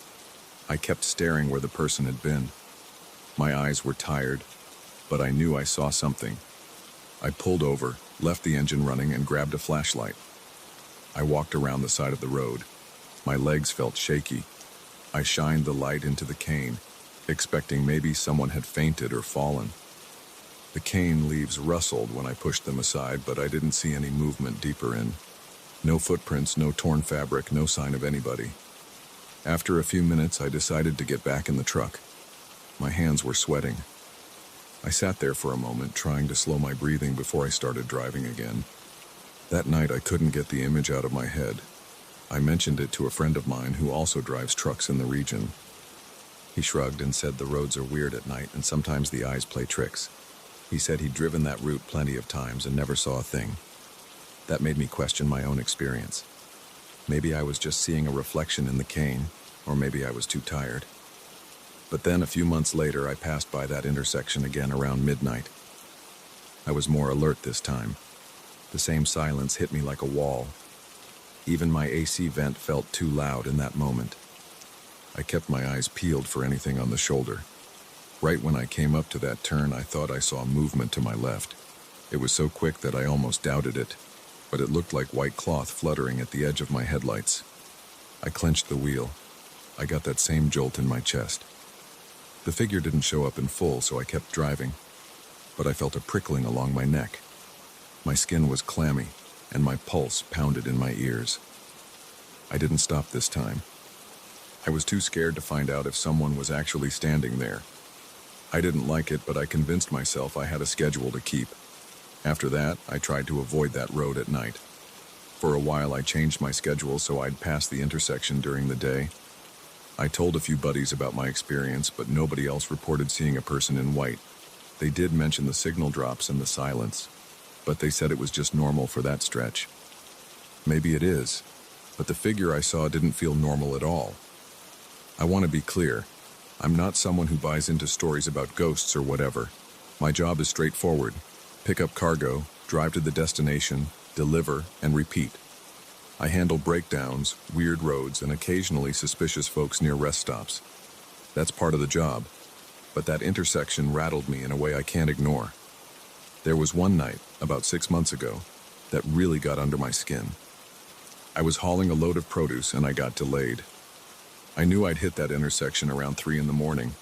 It was raining lightly, not enough to wash out the road, but enough to make visibility a challenge. My wipers were going, and every few seconds, the passing headlights of an oncoming car would blind me a bit. The radio was just hissing, so I turned it off. My phone showed no bars once again. When I got near the intersection, I had this heavy feeling in my chest. My eyes darted from side to side. The cane looked taller than usual. Everything felt closed in.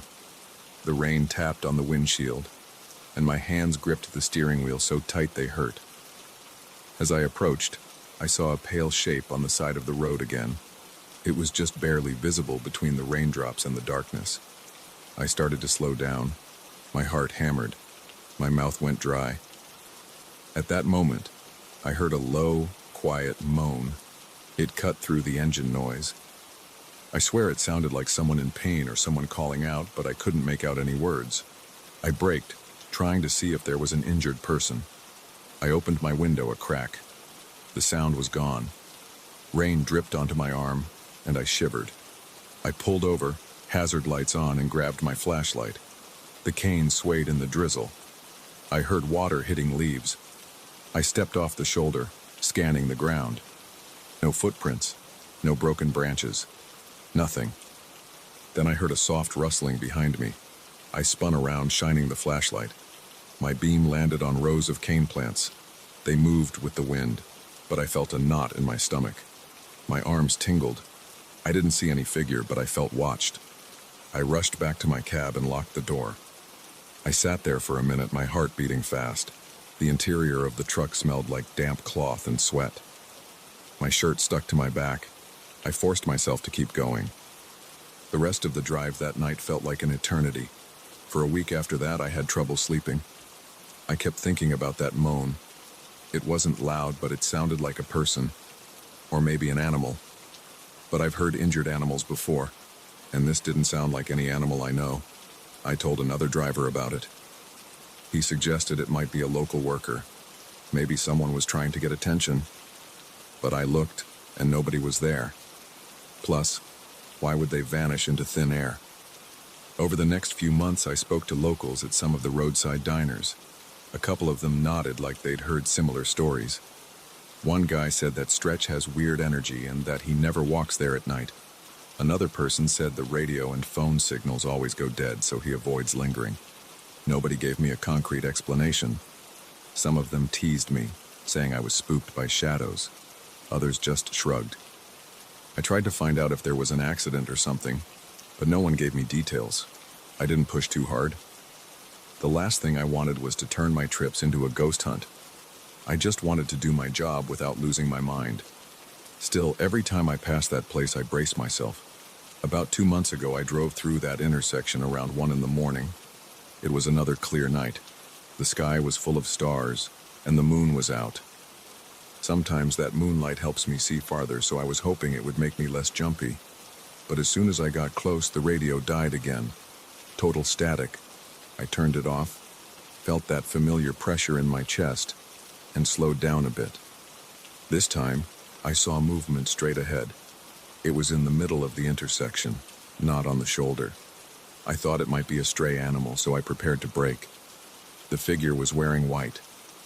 It looked like a dress, but I couldn't see a face or arms. It was just a shape. I felt like my blood turned cold. I actually said out loud, "What the hell?" Then, in an instant, it wasn't there. I blinked, looked around, and there was nothing. The intersection was empty. The cane fields were motionless. I could hear the rumble of my engine and feel my own pulse in my neck. I kept going. My heart wouldn't slow down, and I noticed my shirt was soaked at the armpits. My hands shook. I turned the air conditioning on high, hoping the cold air would steady me. I kept checking my mirrors to see if something was behind me.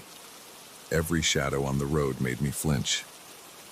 A few minutes later, my phone signal came back, and the radio started picking up a faint channel again. It was like crossing an invisible border. I don't know what to call this thing. I'm not saying it's a ghost. I'm not saying it's a trick of the light. All I know is that intersection makes me uneasy. Something feels off, like the air is heavier there. Maybe something bad happened once. Maybe it's just a patch of land with weird magnetic interference. I really don't know, but I hate passing through it. I get that knot in my stomach every single time. My arms feel numb and I start gripping the wheel too hard. My jaw tightens.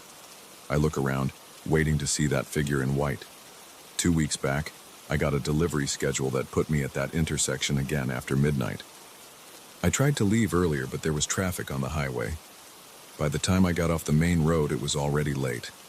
I stopped at a gas station about 20 miles before the intersection to calm down.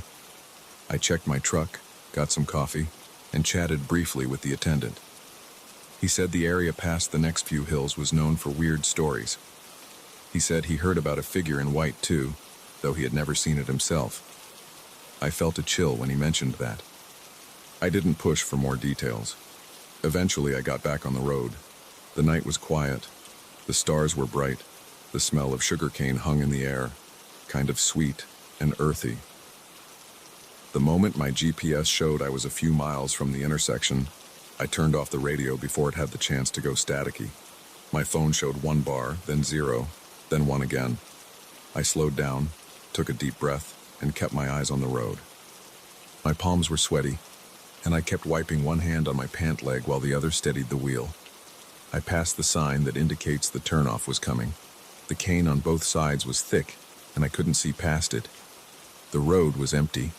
I think I saw maybe one other truck far in the distance behind me. As soon as I was within a quarter mile of the intersection, the silence kicked in. The hum of the engine sounded muffled. I cracked the window and listened. No insects, no wind, no nothing. I came to the intersection. My headlights swept over the area. The asphalt looked normal. The shoulder was clear. I almost thought maybe this time I'd pass without seeing anything. But then, in my peripheral vision, I saw a shape moving slowly. I turned my head and there it was, just on the edge of the cane on my left. It looked like a dress again, long, white, and still. My hands started shaking. I hit the brakes. My seatbelt dug into my chest. The figure seemed to shift back into the cane. I strained my eyes, trying to catch any detail. I wanted to see a person's face, or at least confirm it was a person. There was no noise. The leaves weren't even rustling. I felt sweat trickle down my forehead. I could smell my own fear, that sharp, salty odor on my skin. I waited a few seconds, then decided I wasn't going to step out. I was too afraid to check again. I pressed the accelerator and moved on. My heart raced. My breathing was loud. After about a minute, the normal sounds of the night returned. I switched the radio on, and it crackled back to life.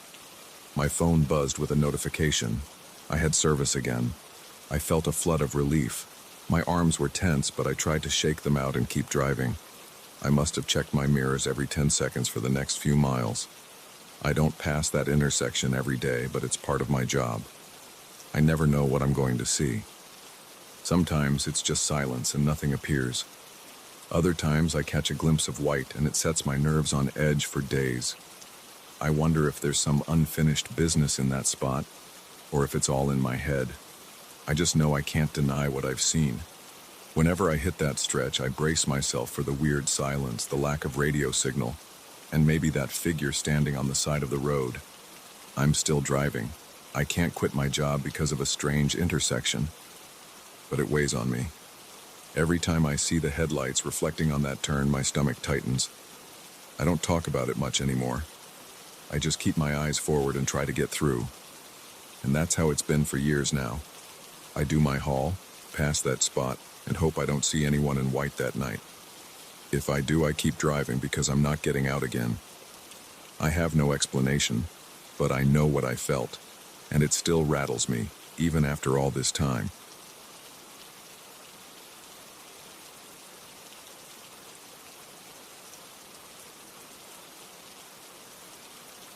I froze the first time I saw that shape in our guest room. The hallway light fell across the floorboards and stretched into the empty space, but there was something there. It was short, maybe waist high, and I swear it turned its head in my direction. I couldn't see a face or any features. My pulse raced and I felt my fingers twitch.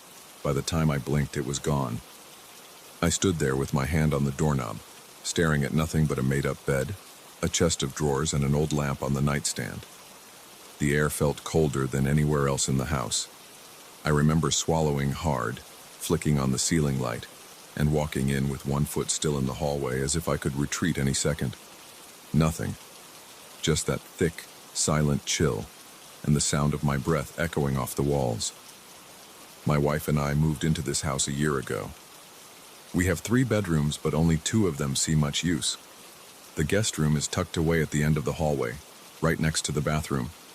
It has a window facing the backyard, thick curtains, and a single bed that belonged to my wife's parents. Usually, we keep the door closed. We rarely have guests who stay overnight. Even my brother-in-law and sister-in-law prefer crashing on the couch when they visit. Nobody wants that room. I started noticing something odd within a month of moving in. Every time I walked past its door, I felt a slight shiver. At first, I blamed it on a draft or the AC vents. But we had the vents checked, and nothing was wrong. I also checked the insulation. Everything was in order. Still, the temperature in that room always felt off. After a few weeks, I began to realize it wasn't just me. My wife got uneasy too. She told me she'd sometimes hear faint rustling coming from inside when she was cleaning the hallway, like sheets shifting or the floor creaking. She'd open the door, step inside, and stand there waiting. Nothing else would happen. It was always quiet after that. She said it gave her goosebumps. I acted like it was no big deal. I didn't want her to stress over it. But deep down, I hated going near that door. Every time I approached it, I felt my stomach tighten. One night around 3 in the morning, I woke up to go to the bathroom. The hall was dark and I was half asleep. I heard something. It sounded like a whisper coming from the guest room. I can't say I heard words, but it was a low, muffled sound, like someone talking under their breath. My first thought was that my wife might be inside, maybe looking for something, but she was still in bed, sound asleep. I felt my chest tighten. It was that clench in my ribs you get when you sense something's not right. I stood in the hallway, a few feet from the guest room door. My hand moved toward the handle, but I hesitated. Then I heard it again. Faint, but definitely there. I pushed the door open. The corridor light swept across the bed, the chair in the corner, and the dresser against the wall. At first, I didn't see anything. Then I noticed a shape near the foot of the bed. It was small, barely visible in the shadow. I felt a cold wave run through my spine. My mouth went dry and I couldn't move for a second. I blinked and it vanished. There was no noise, no gust of air. It just wasn't there anymore. I stood for a moment, my heart pounding so hard I thought it might wake my wife. I snapped on the room's overhead light and stared at every corner, even under the bed. Nothing. I backed out of there, flipped the switch off, and hurried to my bedroom. I laid awake for the rest of the night. My chest felt heavy, and the silence of the house became deafening. I listened for any little sound. I couldn't fall asleep again. The next morning, I forced myself to go back in. The curtains were closed, and the lamp was off, same as always. But the bedspread was rumpled, like someone had sat or slept there. I know how that bed looks when it's freshly made. My wife always pulls the cover tight. That morning, it looked used. I called my wife, and she came in, saw it, and frowned. She asked if I'd been in there during the night. I told her what happened. Her eyes widened, and she glanced around the room. She walked over to the bed, smoothed the cover, and ran her hand along the edges. Then she touched the pillow. It was warm, as if someone's head had been resting there. She didn't say a word. She just looked at me, then walked out. That day, I decided to talk to a couple of neighbors. They've lived on our street for decades. I asked if they knew anything about our house's past. They said the previous owner lived alone. They also said there were rumors of a personal tragedy, but nobody gave me specifics. Maybe they didn't know the details, or maybe it was just old gossip. I only got vague hints that something sad happened in that house a long time ago. That was enough to set me on edge. I wondered if there was some leftover energy or presence. I'm not a big believer in the paranormal, but I couldn't explain the stuff we were experiencing. A few nights later, I was watching TV with my wife in the living room. She dozed off on the couch. Around midnight, I heard movement in the hallway. It sounded like soft footsteps. My first instinct was to assume one of my in-laws might have dropped by and used the bathroom or something, but we were alone. I muted the TV and listened. The steps were slow, like someone walking carefully. Then there was a thump, like something lightly hitting the guest room door from the inside. My throat went dry and I felt that cold tension in my chest again. I got up and walked to the hallway. The door was closed, but it felt like someone was on the other side. I opened it quickly. The light from the living room spread across the floor. The chair in the corner was slightly turned, not in the same position as before. My wife and I rarely enter that room, so we don't move the furniture around. I couldn't explain it. I walked over and touched the back of the chair. The wood felt oddly cold. I stayed there for a minute, scanning the walls, the ceiling, the bed. No sign of anything. I put the chair back in its usual angle and left the light on when I walked out. I started sleeping poorly after that. I'd wake up at the smallest sound, expecting to hear whispers or see that silhouette again. Sometimes I'd get up and check the guest room just to calm myself down. The temperature difference was always there, like stepping into a fridge. My wife said she felt uneasy every time she passed by, but she tried to ignore it. She said it was just a room and that we shouldn't freak out over a few odd noises. A week later, she admitted she'd been having strange dreams. She told me she heard crying and a voice calling out in the night, but she couldn't remember the words. She said it felt close, like it was right beside her. She'd wake up with tears in her eyes, not understanding why. That bothered me. She's a logical person and doesn't get rattled easily. Seeing her so tense made me more uneasy. I suggested we store some boxes in the guest room, maybe keep the lights on for a few nights, see if anything changed. She agreed. We moved some old stuff inside, placed a few plastic bins against the walls, and left a small lamp on. For 2 nights, nothing happened. Then, on the 3rd night, the lamp was off in the morning, even though I remembered leaving it on. I checked the bulb. It wasn't burnt out. I turned the switch, and it lit up perfectly fine. I started feeling a knot in my stomach whenever I walked through the hallway, like I was holding my breath automatically. The house felt normal everywhere else. The living room was cozy. The master bedroom was the same as always. The kitchen was warm and inviting. But that guest room felt off. Even my in-laws refused to stay in there.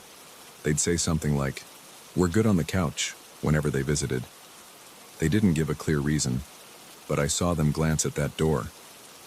One evening, I decided to stand in the hallway and watch the door for a while. It felt strange, but I wanted to see if anything would happen if I just stood there quiet. My wife was at work. The house was silent except for the hum of the refrigerator. I stood there for maybe 15 minutes just staring. I caught a faint scratching sound at one point. It was almost like nails on the wall or on the floor, but very soft. My palms got sweaty. I opened the door again. The light from the hallway spilled in. The scratching sound stopped. The bins we had stacked in the corner were untouched. The bed looked fine. I walked in and flipped the overhead light on. My breath caught when I saw the chair turned again. It was slight but noticeable. I walked over, set my hand on it, and felt that familiar cold. It was like it had been pulled away from the corner. I shoved it back. Then I turned around and left. My mind was racing. I started wondering if I was losing it, if I was seeing or feeling things that weren't actually there. That night, I talked to my wife about calling someone to check the place out, maybe an electrician or an inspector to see if there was a wiring issue or some structural anomaly. She agreed, so we called a local guy who had a good reputation for identifying cold spots, leaks, or anything unusual in old houses. He came by, checked the insulation, checked for mold, tested the HVAC system, even scanned the walls for moisture or cracks. He said everything was in perfect condition. He couldn't find any logical reason for that part of the house being colder. He left without a solution. After that visit, I tried to convince myself everything was fine. The next few nights were quiet. I managed to sleep better. Then, maybe a week later, around 1 in the morning, I woke up with that tingling feeling again. It was like my body knew something was off. I listened for a second. The house was still. My wife was asleep next to me, breathing softly. I got up and walked into the hallway, not even sure why. That's when I heard it. A faint whisper. It almost sounded like it came from right behind the guest room door. My pulse started racing. I felt my hands sweat. I reached for the knob and turned it slowly. The door creaked open and the hallway light poured across the floor. I saw nothing but the bed, the dresser, and the same old lamp on the nightstand. I stepped in. The whispering stopped. I could see my breath in the air like it was the middle of winter, even though it wasn't cold anywhere else in the house. My eyes flicked to the corner, to the chair, to the walls. Then I saw movement by the window. There was a shape there, small and indistinct. I froze. My breathing was shaky. I blinked, and it vanished again. At that moment, the lamp flickered, the bulb hummed, then went dark. I was left with only the corridor light. I backed away, closed the door, and hurried to my bedroom. I lay awake until dawn, wide-eyed and sweating. My heart was in my throat. I couldn't block out the image of that figure near the window. I kept thinking about the stories the neighbors mentioned, about the old occupant and some tragedy.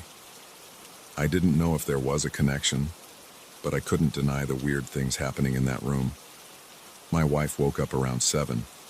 She asked if I was okay, and I just shook my head. I said, "I can't deal with that room anymore. I don't want to go in there alone." She looked at me and nodded.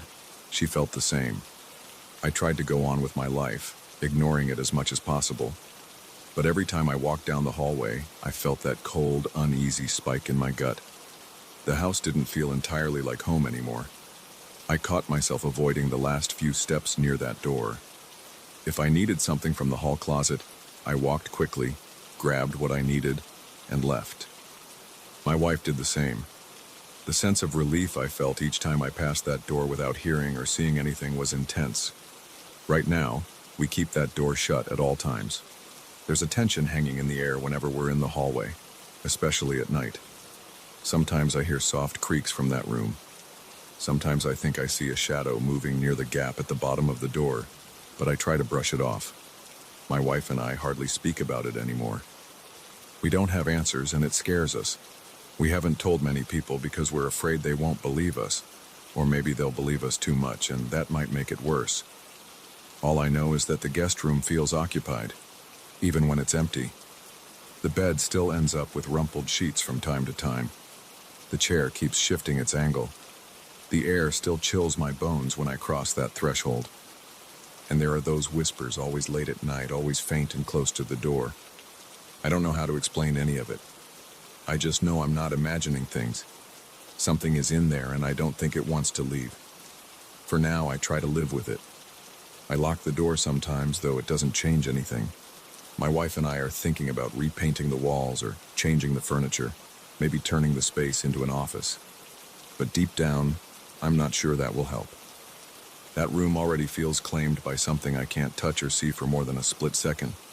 Every night I go to bed hoping I won't hear that soft voice or see that short figure. Every morning I wake up relieved the door is still shut, but I never feel completely safe. I'm not sure I ever will.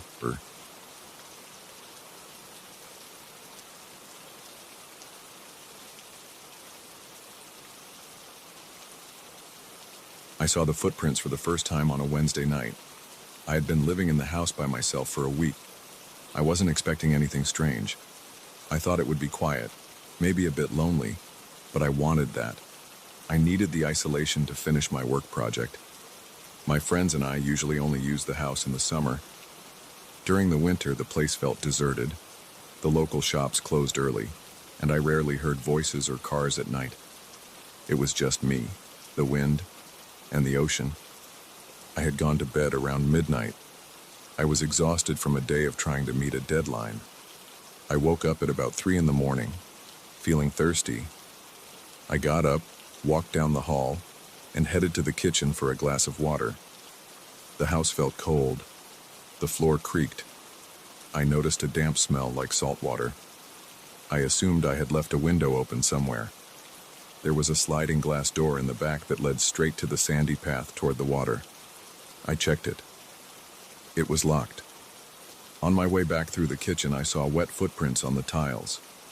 They started near the door and ended halfway across the kitchen floor. I stopped and stared. My first thought was that maybe I had spilled something, but these were clear footprints, shaped like bare feet, leading from the door toward the center of the floor. They disappeared around the corner that leads to the living room. I followed them slowly. The footprints grew faint, and then they vanished completely by the time I reached the edge of the living room carpet. There was no puddle, no trail, nothing else. It was just those prints on the tile. I felt a knot in my stomach. I walked back to the door, checking every possible place someone could hide. I looked behind the couch. I checked closets. I opened the back door again and scanned the yard, though it was dark. The moonlight gave me just enough vision to see the empty sand. No one was there. I shut the door and locked it. I wiped up the footprints with paper towels. I told myself it had to be some weird moisture problem or a small leak. I tried to be logical. Maybe the wind blew some water in through the tiny gap under the door, but I knew that didn't make sense. Water doesn't form perfect footprints by accident. I went back to bed, but I couldn't sleep. Every small noise in the house made me jump. My pulse pounded in my ears. I got up every half hour to check if there were new footprints. There weren't any more that night. The next day, I tried to ignore what happened. I focused on my work. I spent most of the morning at the small table in the living room, typing and reading. I looked at the back door every now and then. I didn't see anything unusual outside. Around noon, I took a break. I went out for a short walk on the beach.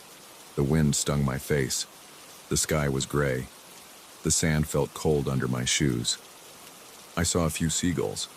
I didn't see any people. I liked the emptiness in the daytime because it gave me some peace. But I remembered those footprints. I tried not to think about it too much. That night, the same thing happened. I had gone to bed around 11, hoping to catch up on sleep.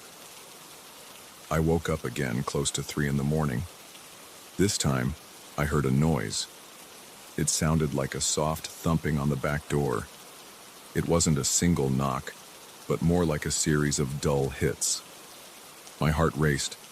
I stayed in bed for a few seconds, deciding what to do. Then I got up, grabbed the flashlight I kept on the nightstand, and moved slowly down the hall.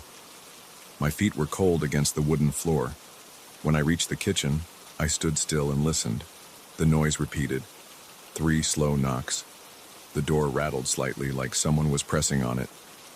I flipped on the kitchen light. I felt my stomach tighten. I couldn't see anyone through the glass. I wondered if it was the wind or some loose branch hitting the door. The knocks came again, softer this time. I took a deep breath, grabbed the doorknob, and pulled the door open. No one stood there. I looked at the sand outside. I shined the flashlight around. No footprints. No sign of any person or animal. The wind pushed in a chilly gust. I smelled the salty air. I felt my breathing get heavier. I shut the door and locked it again. My hand trembled. Then I heard something in the hallway behind me, like something was dragging across the floor. The sound was low and heavy, like wet cloth sliding over the wood. I swung around and aimed my flashlight at the dark hall. The overhead light flickered. I tried the light switch a few times, but it kept blinking. I stepped forward and felt a chill run from my neck to my wrists. I moved the flashlight beam up and down the corridor. Nothing. I walked toward the living room. My shoes squeaked on the floor. I smelled something thick and salty like seaweed. It felt overwhelming, like opening a bag of rotting algae. I checked the living room. Everything was in its place. The overhead light kept flickering, but I managed to turn on a small lamp near the couch. I saw no movement. I listened for more sounds. It was silent, except for my own pulse and the hum of the refrigerator in the kitchen. I spent the rest of the night with all the lights on. I turned on the TV for background noise. I dozed off around sunrise. I slept on the couch because I didn't want to go back down that dark hallway. The next morning, I woke up with a stiff neck. I checked the floors again. I didn't see new footprints, but my nose still picked up that faint smell of seawater, even though the windows were all closed and the doors locked. I decided to step outside to see if there was any sign of someone hanging around. The beach was empty. I walked around the side of the house looking for footprints in the sand or signs of forced entry. There was nothing. It looked like the typical off-season scene: boarded-up houses, a few scattered pieces of driftwood, gulls circling overhead. I tried to call one of my friends who co-owned the house.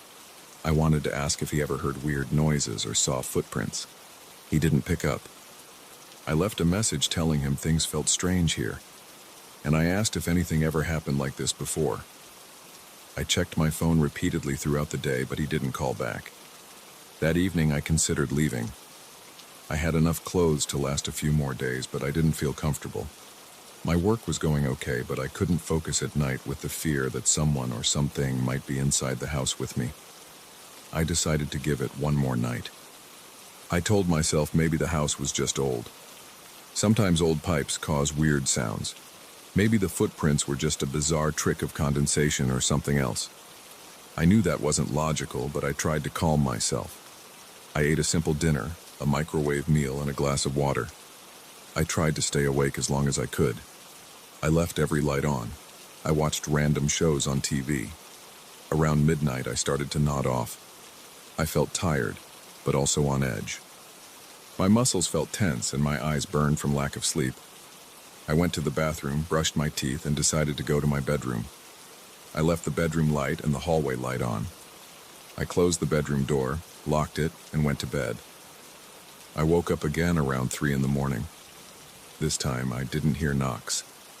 I heard something scraping along the walls outside my room. It was a steady scratch, like nails against wood. My heart pounded. I felt sweat on my forehead. I reached for my phone. I wanted to call someone, but I realized I had no idea who would come out here in the middle of the night. The nearest police station was far, and I wasn't even sure if anything criminal was happening. I got up and unlocked my door.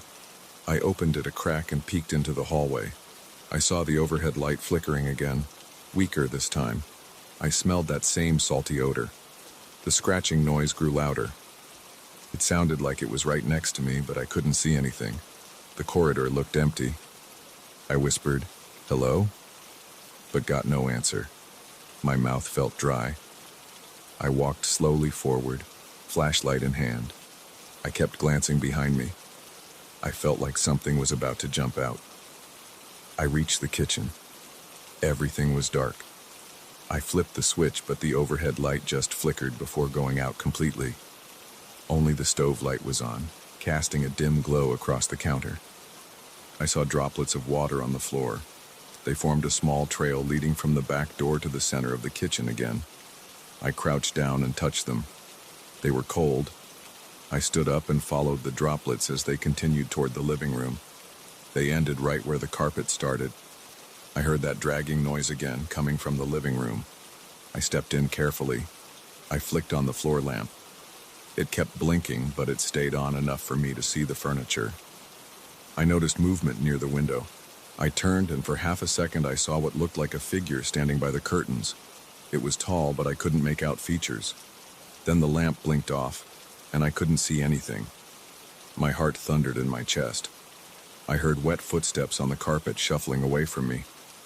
When the lamp flickered back on, there was no one there. The curtains were still. I ran to the window and pulled the curtains aside. No one outside. No footprints on the floor near the window. I just smelled that strong ocean odor, the kind of smell you get on a fishing boat. At that point, I felt my body shaking. My hands trembled, and my head throbbed. My breath came in short bursts. I turned on every remaining lamp and sat on the couch. I kept looking around, waiting for something else to happen.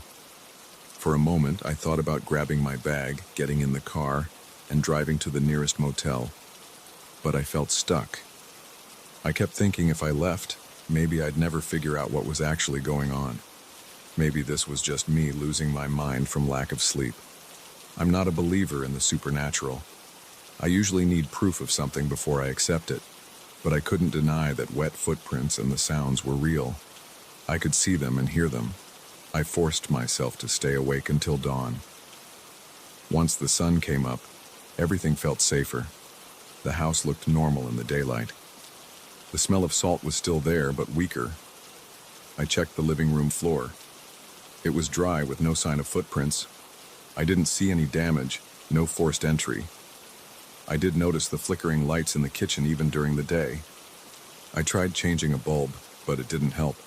I called an electrician, but he said he wouldn't be free for a few days. I told him it was urgent.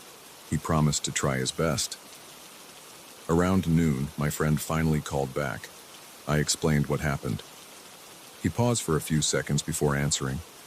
He said he never saw anything like that, but he also never stayed there alone in the winter.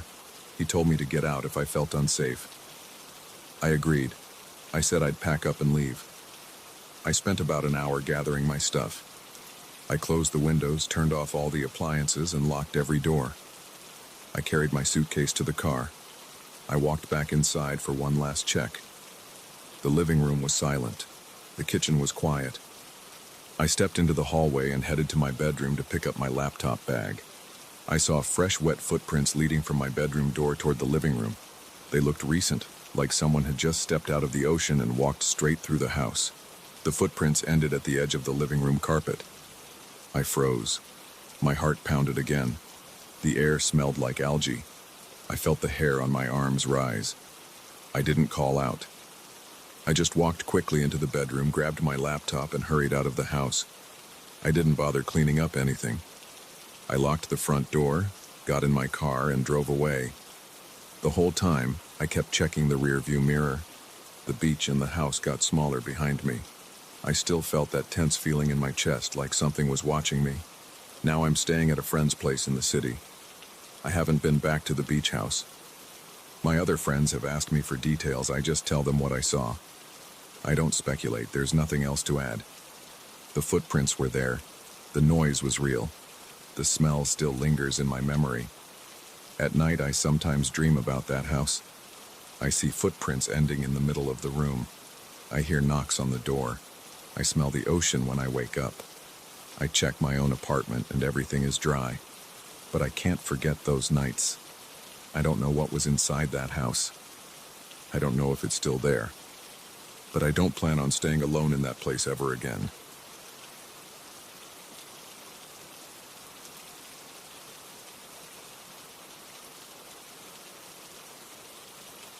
I moved into this building about 6 months ago, right after I started a new job downtown. The place is old, more than 100 years, with thick walls and a lot of dusty corners. The elevator sits in the middle of the lobby. It has a metal gate inside that you have to slide open and shut by hand. The exterior doors are heavy and creak when you pull them. The interior panel is scratched metal with buttons that sometimes stick.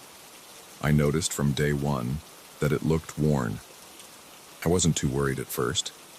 I've seen older elevators in other buildings and most of them still work well enough, but things here feel different. On my first night moving in, the elevator jerked a bit when it started. I heard a loud thump somewhere above me, like something hitting the shaft. I shrugged it off. It was late, and I was tired. I pushed the button for the 4th floor, stood there, and stared at my reflection in the mirror on the back wall. I remember thinking I looked exhausted. The mirror had these rust spots along the edges. The elevator rattled and slowed, then stopped. The gate slid open easily, and I stepped into the corridor. The hallway light flickered. The entire floor smelled damp, like old concrete. I got into my apartment, unpacked a little, then fell asleep on the couch. Nothing strange happened that night beyond the usual old building stuff. A couple of weeks later, I left for work early in the morning. I got into the elevator and pushed the button for the lobby. The panel's little light bulbs behind the numbers were faint. It started going down, but instead of stopping at the 1st floor, it jerked again and came to a halt on the 7th floor. That didn't make any sense. I stood there waiting for the door to close again, but it opened wide. The corridor was dark. I didn't see anybody standing there. I kept waiting. I called out, "Hello?" Nobody answered. I'm not sure why, but my stomach tightened a bit. Something about that empty, dark hall gave me a chill. I pushed the button for the lobby again. The gate slid shut, and the elevator resumed its ride down. When I reached the lobby, I asked the doorman if someone had pressed the call button on 7. He said the 7th floor had been empty for years. He didn't offer any more details. I just nodded and left for work. Over the next few days, nothing else happened. I went to work, came back, used the stairs sometimes, used the elevator other times. The elevator felt creaky, but it worked. Then one night I got home later than usual. It was around 9. I was carrying a heavy bag of groceries, so I decided to take the elevator instead of the stairs. The moment I got in, I noticed the overhead light flickered. It does that occasionally, but that night it flickered more intensely. The panel buzzed when I pressed the button for the 4th floor. The gate closed and we started moving. A second later, we stopped at the 6th floor. The door opened. The hall lights were off. I looked out and saw nothing. It was silent. No one stepped in. Then the door shut again. The elevator went up one more floor, then back down, then up again, stuttering like it was confused. The movements felt rough. My heart started pounding because I wasn't sure if the elevator was about to break. Finally, it reached the 4th floor. The door opened, I rushed out, and the lights in the corridor were partially dim. I walked to my door, got inside, locked it, and put the groceries down. My hands were sweaty and my legs felt a bit shaky. I took a deep breath and tried to calm down. I chalked it up to mechanical issues. 2 weeks later, I came home from work around 8 at night. I was in a hurry, so I called the elevator again. When the door slid open, the interior light was out. The only illumination came from the tiny bulb on the panel. It was enough to see the floor and the mirror, but it felt gloomy. I stepped inside and slid the gate closed. As I turned around to press the 4th floor button, I caught a glimpse of something in the mirror. It was like a shape behind me near my shoulder for half a second. I jumped and spun around. Nobody was there. My heart raced, and I felt the hair on my arm stand up. I told myself my eyes were playing tricks. I pressed the button again and waited. The elevator rose a bit, paused, and then opened on the 7th floor. That same pitch-dark hallway greeted me. I leaned forward to see if maybe the lights had burned out, or if a resident had turned them off. It was completely silent and still. No movement, no sound of footsteps. My hands felt clammy. I pressed the door close button. The door took a few seconds to respond. When it finally did, I heard a faint whisper. It was right by my ear, like someone breathing a single word I couldn't understand. My heart pounded. I was sure I felt warm breath on my neck. I spun around fast, checking the corners of the elevator. Still empty. The door slid shut, and the elevator started moving again. I stood there, my back against the panel, holding the railing. When it reached the 4th floor, I rushed out. My skin felt cold, and I was breathing hard. I hurried to my apartment and locked myself in. Later that night, I sat on my couch with the lights on. I tried to rationalize. Maybe the whisper was the elevator's mechanical hiss. Maybe the shape in the mirror was a reflection of the corridor light flickering. But it felt off. My hands were shaky, and I kept thinking I heard faint noises in the hallway outside. I decided to check the building's history. I went online, searched the address, and dug through old newspaper archives. I found a small article dated a few decades ago. It mentioned a serious accident with the elevator. The article said there was a problem with the protective gate. It didn't give many details, but it implied that the elevator had malfunctioned and injured someone badly. The building management at the time had been fined for neglect. That was all I found. I closed my laptop and tried to sleep.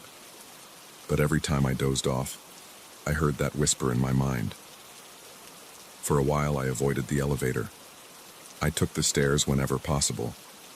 My legs were burning after climbing 4 floors every day, but I didn't want to deal with that flickering light or random stops.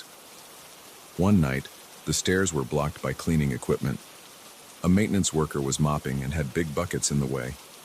I decided to bite the bullet and take the elevator again. It was almost midnight. I was exhausted from a long day at work.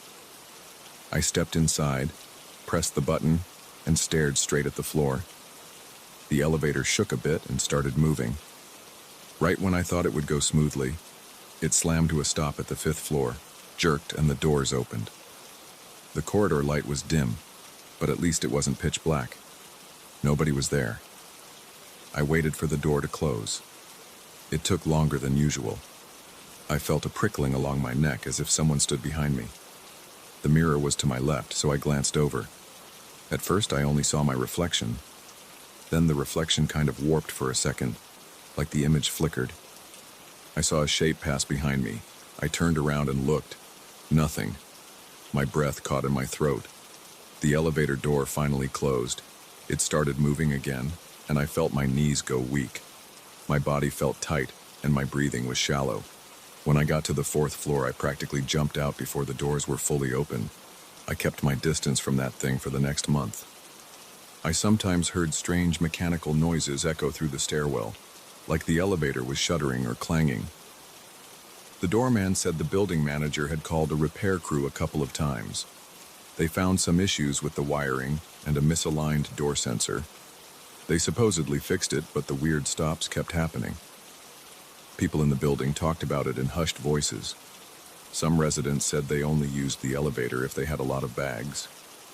Others said they had seen the doors open on random floors late at night. Everyone assumed it was old wiring and nothing more. Then one night around 7, I was bringing takeout home. I had a big bag, so I got in the elevator, hoping I'd make it to the 4th floor without an incident. The elevator started up normally, but it stopped at the 1st floor before it even got going. The door opened, but I didn't see anyone in the lobby. Then it closed right away and continued upward. It stopped again at the 3rd floor, opened, no one there. This time I noticed a weird smell like burning plastic. The overhead light flickered, and the mirror looked warped in the corners. The door shut slowly, and the elevator resumed its climb. My pulse was racing. I gripped the railing. The next stop was the 7th floor again. I exhaled sharply. The corridor was dark, the same as before. The door stayed open. I set my takeout bag on the floor and leaned out a bit. No movement, no lights. Then I heard a faint sound, like a scratch, coming from somewhere in the hallway. I strained my ears but couldn't locate the source. Suddenly, the elevator's buzzer rang. That little bell that's supposed to signal an emergency, or that someone pressed the help button. I hadn't touched it. I jumped, almost stumbling backward. My heart hammered. The buzzer went on for about 5 seconds, then stopped abruptly. The door slid shut by itself. The elevator dropped a bit, like it lost power. I clutched the side. It caught itself, then went down to the 4th floor and opened the door. I grabbed my takeout, jumped out, and ran to my door. My hands were shaking so badly that I could barely fit the key into the lock. Inside my apartment, I set the food on the counter and leaned against the wall. I could hear my heartbeat in my ears. I felt a rush of adrenaline, like I'd just been chased. My breathing was ragged. I didn't want to eat. I didn't want to do anything but sit and try to calm down. I turned the TV on for background noise. I kept thinking about how that buzzer rang on its own. There was no reason for it to go off. Usually you have to press a button in the elevator to trigger that sound. I wondered if there was a short circuit or some mechanical error, but the way it started and stopped so abruptly made me feel uneasy. After that, I tried to find more details about the accident from years ago. I spoke with an older resident, a man who'd lived there for decades. He said the gate had malfunctioned, and a person got trapped between floors for a while.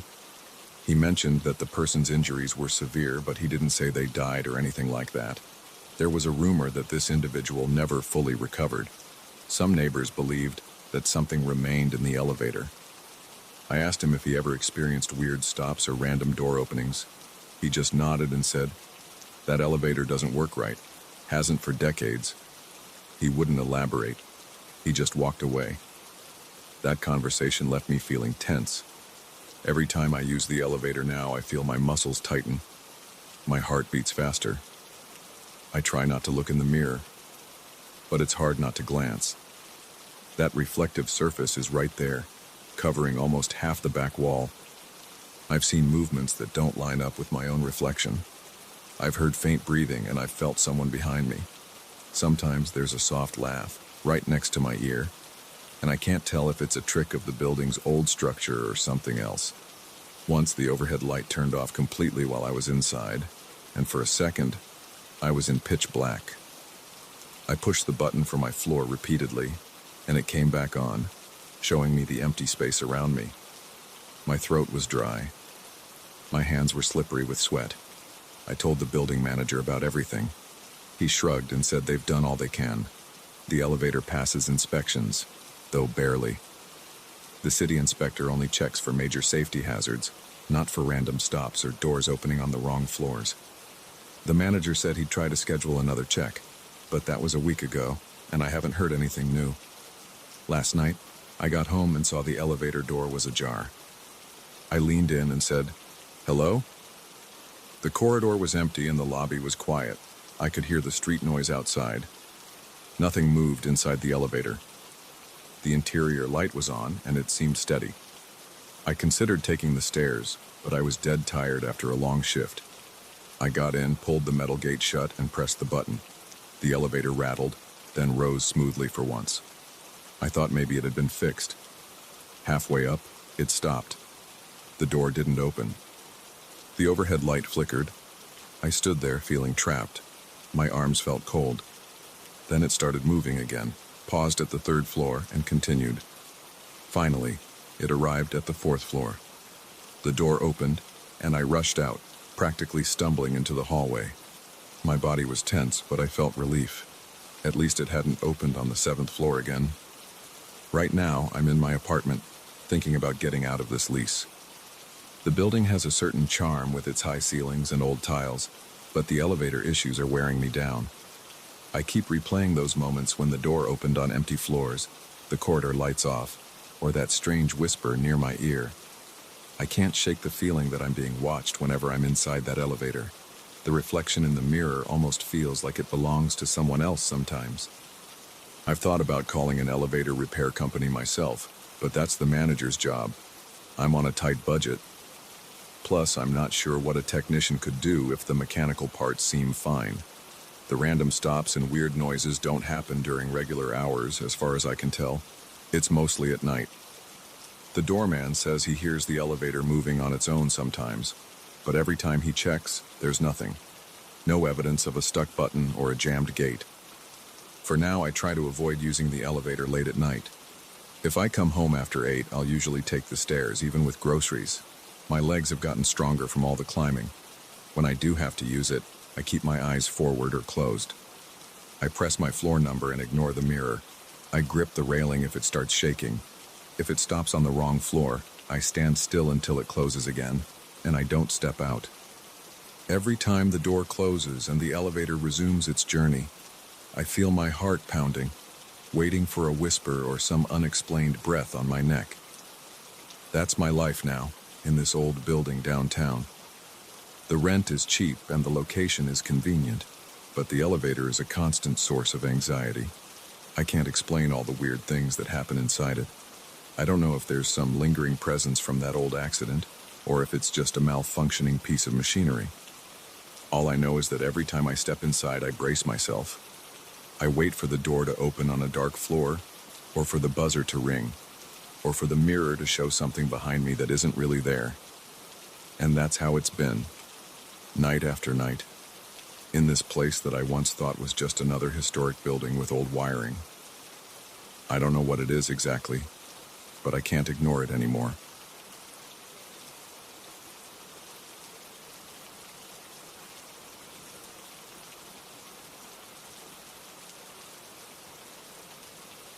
I remember the day I brought my grandfather's painting into my apartment.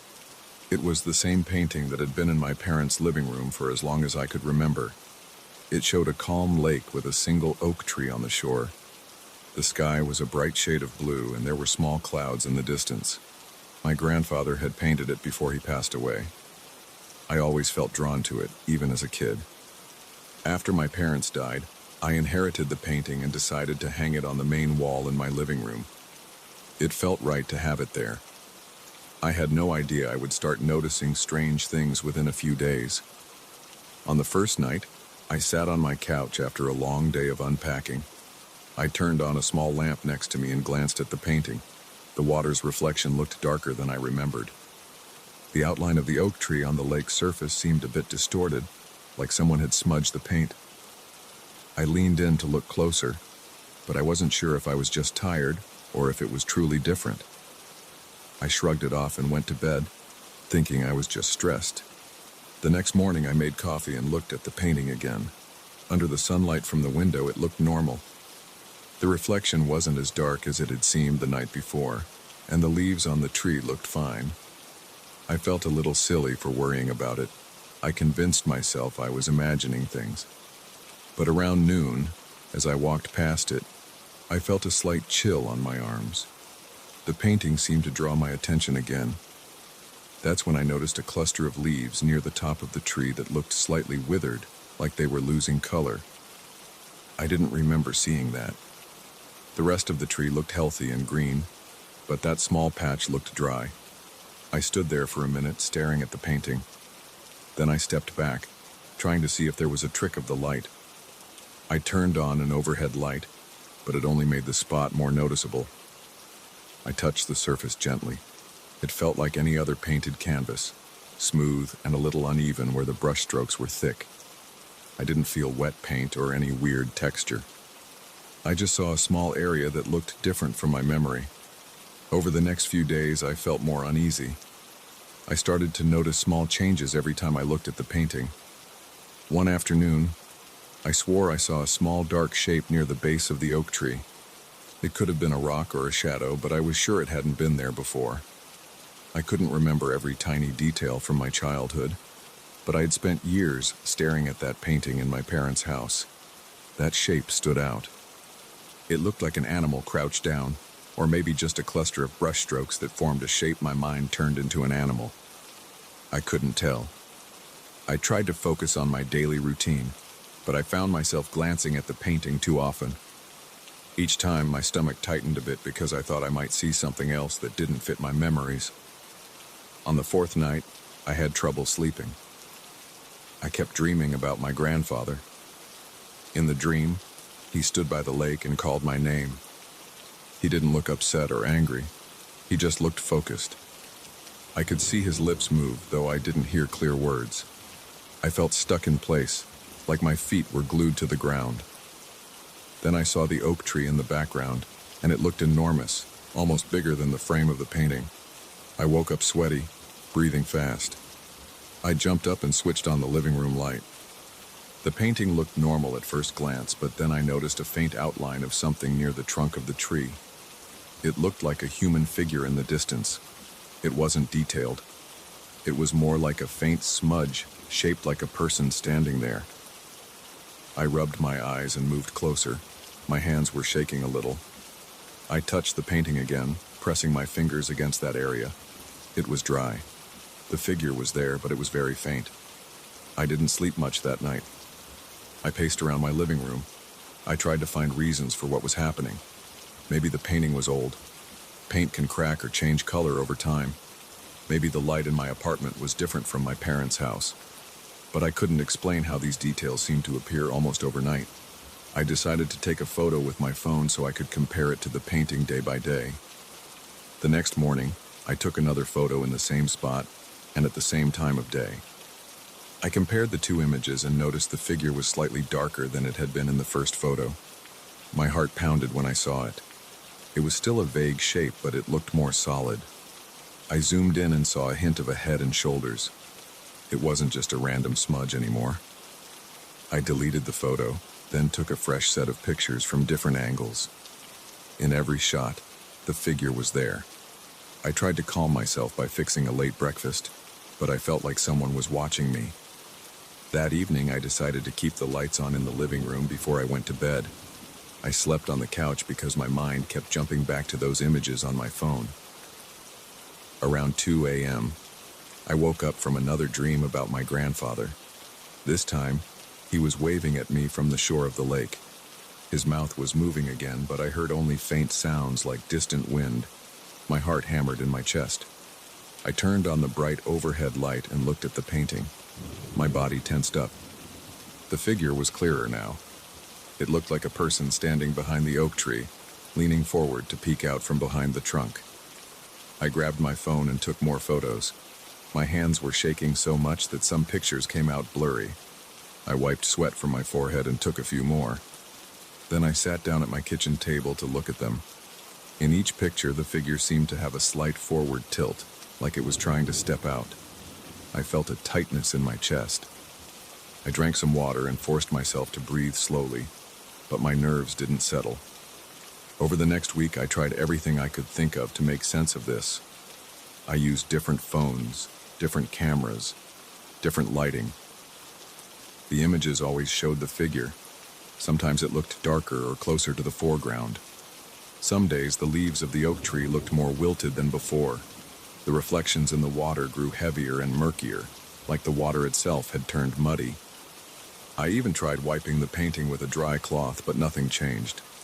I talked to a friend about it, but I left out the details. I just said I was stressed about old family stuff. I couldn't bring myself to explain that I thought my grandfather's painting was changing in front of my eyes. One night I felt so unsettled that I decided to move the painting to a spare room. I took it off the wall and carried it carefully. As I moved it through the hallway, I felt like the air turned cold for a moment. My arms got goosebumps. I stood still, holding the painting against my chest, until I felt normal again. Then I put it down in the spare room and leaned it against a wall.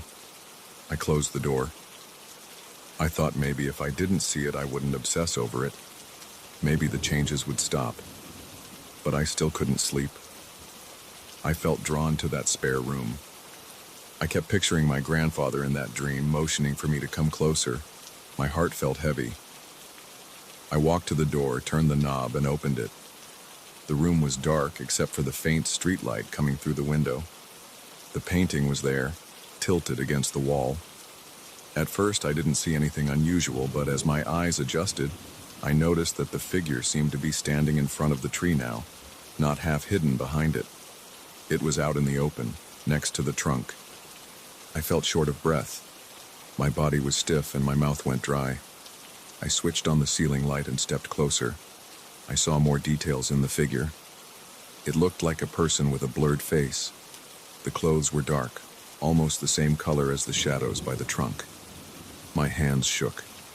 I wanted to drop the painting and run, but I also wanted to figure out what was happening. I took more photos, then walked backward out of the room and closed the door.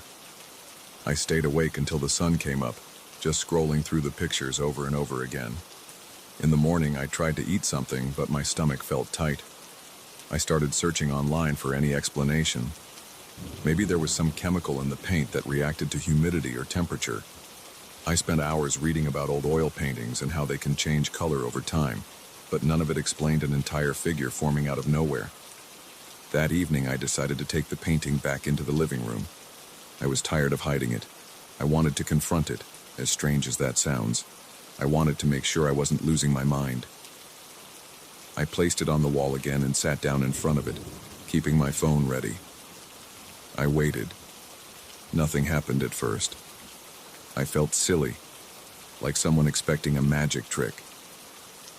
After an hour or so, I got up to grab some water. Then I heard a soft scratching sound. My skin prickled.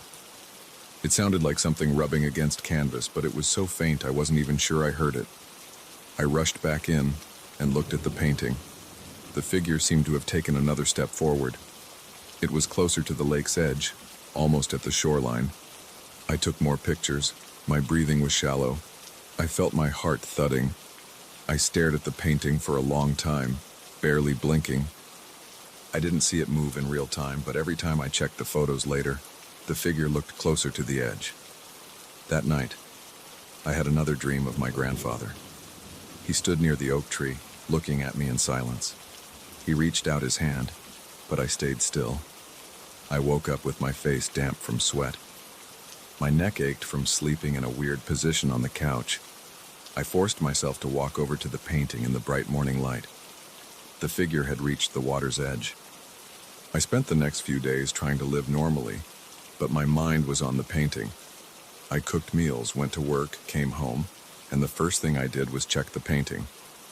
At times it looked like the figure had stopped moving, but then I'd compare the newest photo to the older ones and notice a slight change in position. The leaves on the oak tree looked drier. The sky looked a bit more gray. I even thought I saw a ripple in the water. It was as if the painting had an internal logic that was shifting day by day. One morning I woke up and found that the figure was standing at the edge of the canvas, looking out toward the frame. My heart pounded so hard that I felt dizzy. It gave me the impression that it was about to step out of the painting into the room. I didn't know what to do. I grabbed the painting off the wall and turned it around so the front faced the wall. I spent an hour trying to calm down. My throat felt tight, and my eyes burned from lack of sleep. I kept it facing the wall for 2 days. I couldn't bring myself to look at it. On the third night, though, I felt this urge to check it again. My fingers twitched when I reached for it. I turned it around slowly. For a second, I hesitated, bracing myself for some new detail.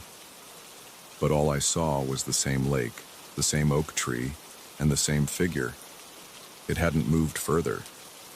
It was still standing at the very edge of the water looking out. Its features were still vague. I looked for signs of anything else, but it was too murky to see any face. I exhaled and felt a small amount of relief. That night, I slept a full 6 hours for the first time in weeks. I woke up feeling a bit more relaxed. The painting was in the corner, propped against the wall. I went over to it in the morning light. The colors looked a bit pale, but the figure was unchanged. I decided to keep it. I didn't want to destroy something my grandfather made, especially since my parents had cherished it. I don't fully understand how it changed or why it changed. I don't know if my grandfather was trying to send me a message. Maybe it's just my own mind playing tricks on me, fueled by grief and stress. I still check the painting every day. I keep records of the photos and see if anything has shifted. Sometimes I think I hear soft scratching at night, but I try to ignore it. The figure hasn't moved any closer. The oak tree still looks wilted. The sky stays dull. Maybe it's frozen like that now. Or maybe I'm just used to it. I don't know. But every time I look at that figure, I feel a tightness in my chest.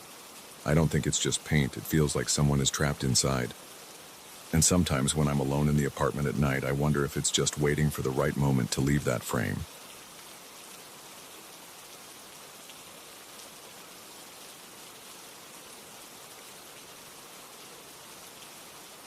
I grip the steering wheel and stare into the rearview mirror. I see that shape again just for a second. It's a shadow on the back seat. It disappears as soon as I shift my eyes toward the actual seat. There's nothing there. There's never anything there. But I feel something. My neck tightens, and I get a prickly sensation on my arms. I've been doing deliveries for a few years, and I got used to driving alone. I liked the quiet. I enjoyed the freedom. Lately, though, I've been feeling uneasy. This old van is starting to creep me out, and I'm not sure if I can keep this up much longer. I bought the van about 6 months ago from a used lot. The dealer told me the previous owner had an accident a few months before. The details were vague. The inside of the van smelled like old seat cushions and stale coffee. The ceiling fabric sags a bit, and there's a rip on the driver's seat that pokes my thigh sometimes. The dashboard has a few cracks and the radio barely works, but it was all I could afford. I needed something to haul boxes and small crates for my delivery job. At first it ran fine, no strange sounds, no stalls. It passed inspection. It burned some oil, but that wasn't a big deal. It was enough to get me started. The first time I noticed anything odd was on an early morning run. I left the warehouse around 5 a.m., still dark out. The roads were empty, and the only light came from the street lamps and my headlights. I heard a soft rustling in the back as if the seat covers were shifting on their own. I glanced in the mirror and saw a shape. It looked like someone was sitting in the middle of the bench seat leaning forward. My heart jumped, and I whipped around. Nothing. The seat was empty. I turned back to the mirror. No shape. Just the seatbelt lying across the cushion. I shook my head and told myself I was tired. Maybe I needed more coffee. I tried to ignore it for a while. I focused on my job. My days usually start early. I load the van, check the manifest, plan my route, and hit the road. Sometimes I do 30 stops a day. Sometimes fewer if the packages are larger or if I have to drive to different towns. At first, I only noticed the shape once every few days. It was always out of the corner of my eye. It never moved when I looked at it directly. I figured it was a trick of the light or my imagination, but it felt real enough to make my stomach knot up. I talked to a couple of coworkers about it during lunch breaks. We sit in a small staff area with vending machines and a beat-up table. I told them about the shape in my back seat, how it made me jump. They laughed. One guy said, "Dude, it's probably just your jacket sliding around." Another said, "You're spending too much time alone. Find a driving buddy." They made jokes about me scaring myself, about how they see weird stuff too when they're half asleep at the wheel. I laughed with them, but I couldn't shake the feeling that something wasn't right. As weeks went by, the shape started appearing more often. Sometimes I'd be driving down a busy street in the afternoon, and I'd catch a glimpse of a dark outline in the mirror. I'd feel my legs tense up. My arms would tighten on the wheel. Then I'd look back and the seat was empty again. I'd try to brush it off. But the van felt heavier, like there was extra weight behind me. I even checked the tires and suspension once, thinking maybe there was a problem with the shocks. Everything looked normal. One evening I was finishing my last delivery around 7 p.m. The sky was dark, and it had been raining all day. The roads were slick, and the windshield kept fogging up. I was tired, hungry, and ready to get home. I pulled up to the customer's address, jumped out, and walked to the back of the van to unload a box. The customer lived in a small complex with poor lighting, and I had to use my phone's flashlight to see the ground. When I opened the rear doors, I got a weird chill. The inside of the van felt colder than outside. I could see my breath in the beam of my phone's light. There was no reason for it to be that cold. The engine was still running, and normally that keeps some heat in the cabin. I shrugged it off and grabbed the box. My hands trembled a bit, and the box almost slipped. I delivered it, said goodnight to the customer, and walked back to the driver's seat. When I got in, I saw droplets of water on the rearview mirror. They were on the inside of the glass as if someone had touched it with wet fingers. The rest of the windshield and mirrors were dry on the inside. Only that mirror was dotted with moisture. My chest tightened. I grabbed a rag from the passenger seat and wiped it off. I looked back at the rear seat. Empty. I closed my eyes for a moment, took a deep breath, and told myself to calm down. Then I drove back to the warehouse to clock out. I felt an itch on my neck the whole way, as if someone was leaning over my shoulder. The next day, I kept expecting to see that shape in the mirror, but it didn't show up until midday on a stretch of highway between towns. It was bright out and the sun was high. I glanced at the mirror to change lanes and saw a dark silhouette behind me. It filled the seat, a tall figure maybe leaning against the window. I shouted and jerked the wheel. My van swerved to the right and I almost sideswiped a small sedan. The driver honked. I straightened the wheel and forced my eyes forward. My hands were shaking. My heart was racing. I slowed down and took the next exit. I pulled into a gas station, parked in a corner spot, and turned around. Nothing in the back. I ran a hand over my face and tried to stop trembling. My shirt was stuck to my back. I was sweating so much. People at the pumps were staring at me, probably wondering why I parked so abruptly. I got out, slammed the door, and paced around the van. I wanted to calm down.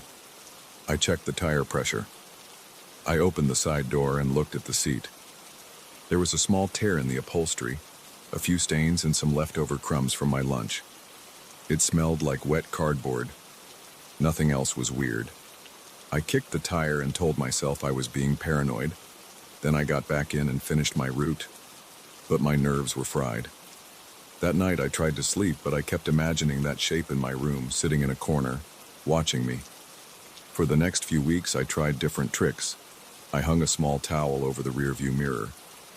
I told my boss the mirror was cracked and I was waiting to replace it. He didn't care as long as I got my deliveries done. Driving without looking into that mirror felt strange, but it gave me some relief. I didn't see the shape, and I started to relax.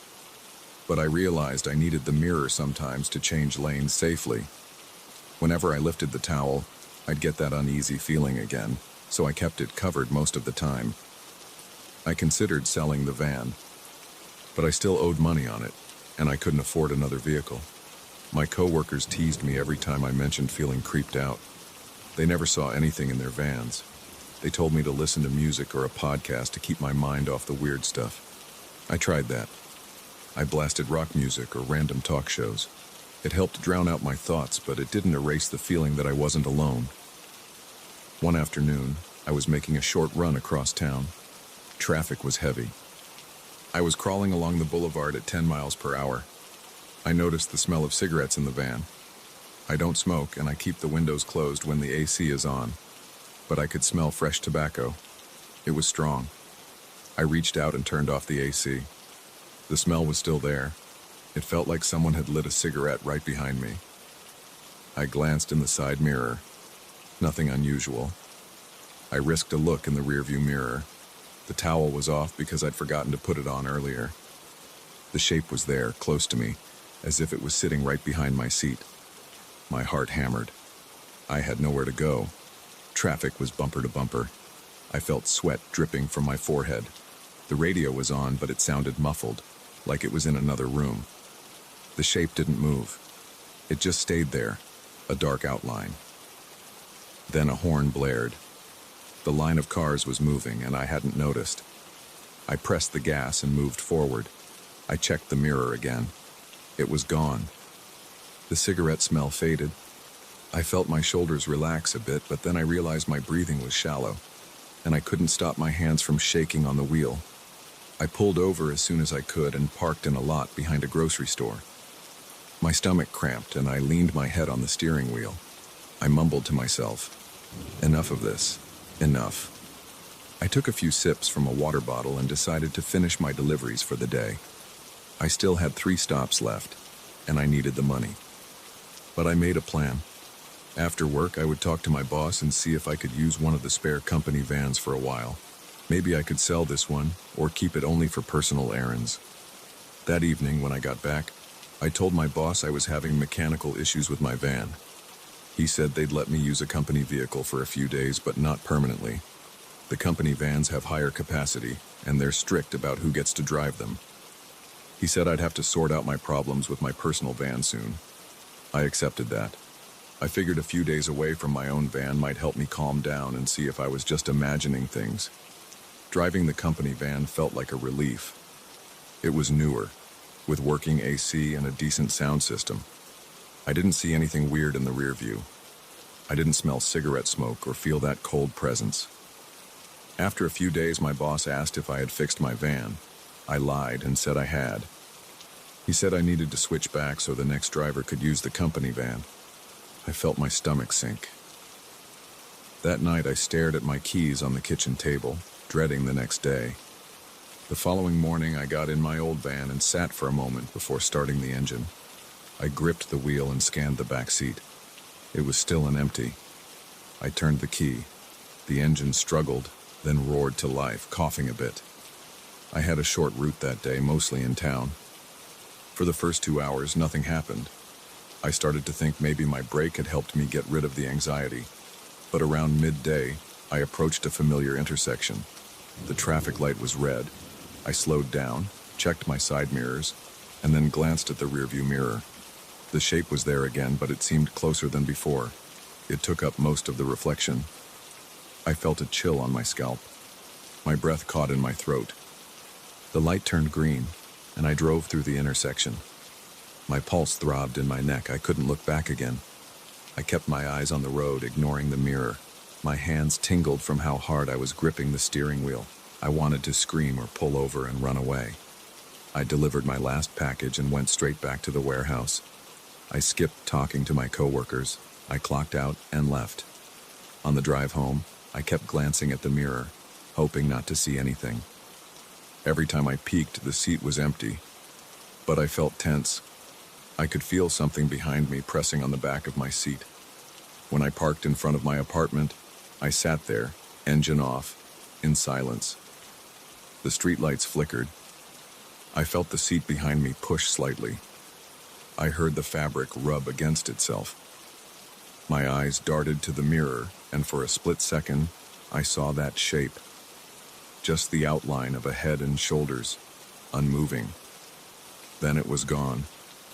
I almost jumped out of the van, but I forced myself to close the windows, lock the doors, and step out calmly.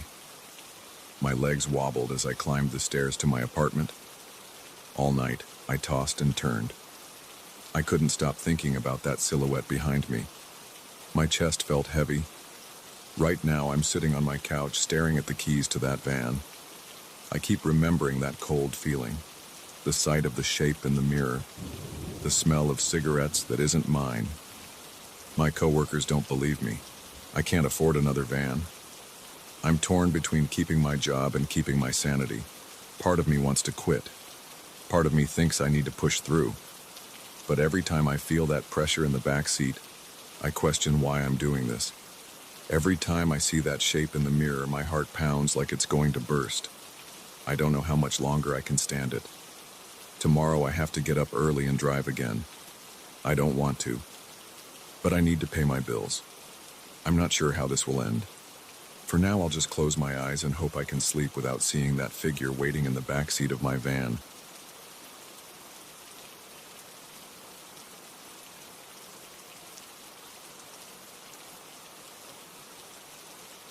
I never expected to feel uneasy in my own apartment. I chose this unit on the 7th floor because it was cheap, had a decent layout, and came with a view of the street below. The building is old, with creaky floors and paint peeling in some corners of the hallways. The elevator sometimes rattles and the lights in the lobby flicker. But none of that bothered me before. I moved in a few months ago, and everything was fine until about 2 weeks ago. It was a Wednesday night around 10 o'clock. I was sitting on my couch in the living room with the lights off, watching some late-night show. The window faces an empty lot across the street, so there's not much to look at outside. I usually keep the curtains drawn at night, especially because I don't want people in the building next door looking in. There's a gap between our buildings, but you never know who might have a telescope or something.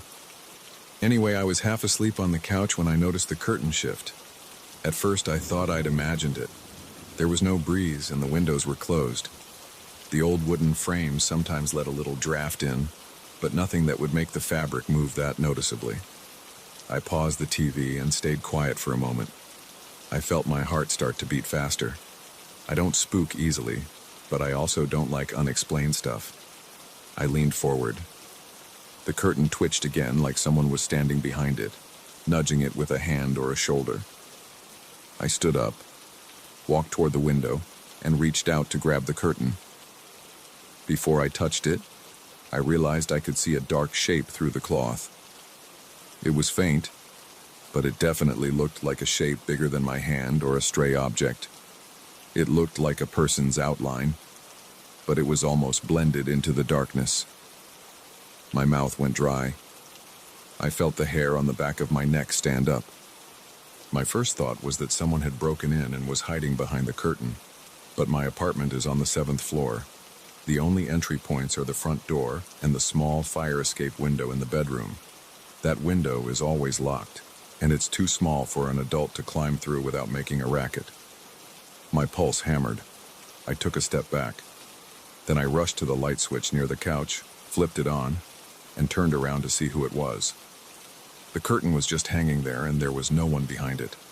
I walked over, pulled it back, and looked. There was nothing on the windowsill and nothing outside except the darkness of the street. I rubbed my eyes and checked all around the living room, even in the corners where I keep some boxes and an old lamp I never use. Nobody was there.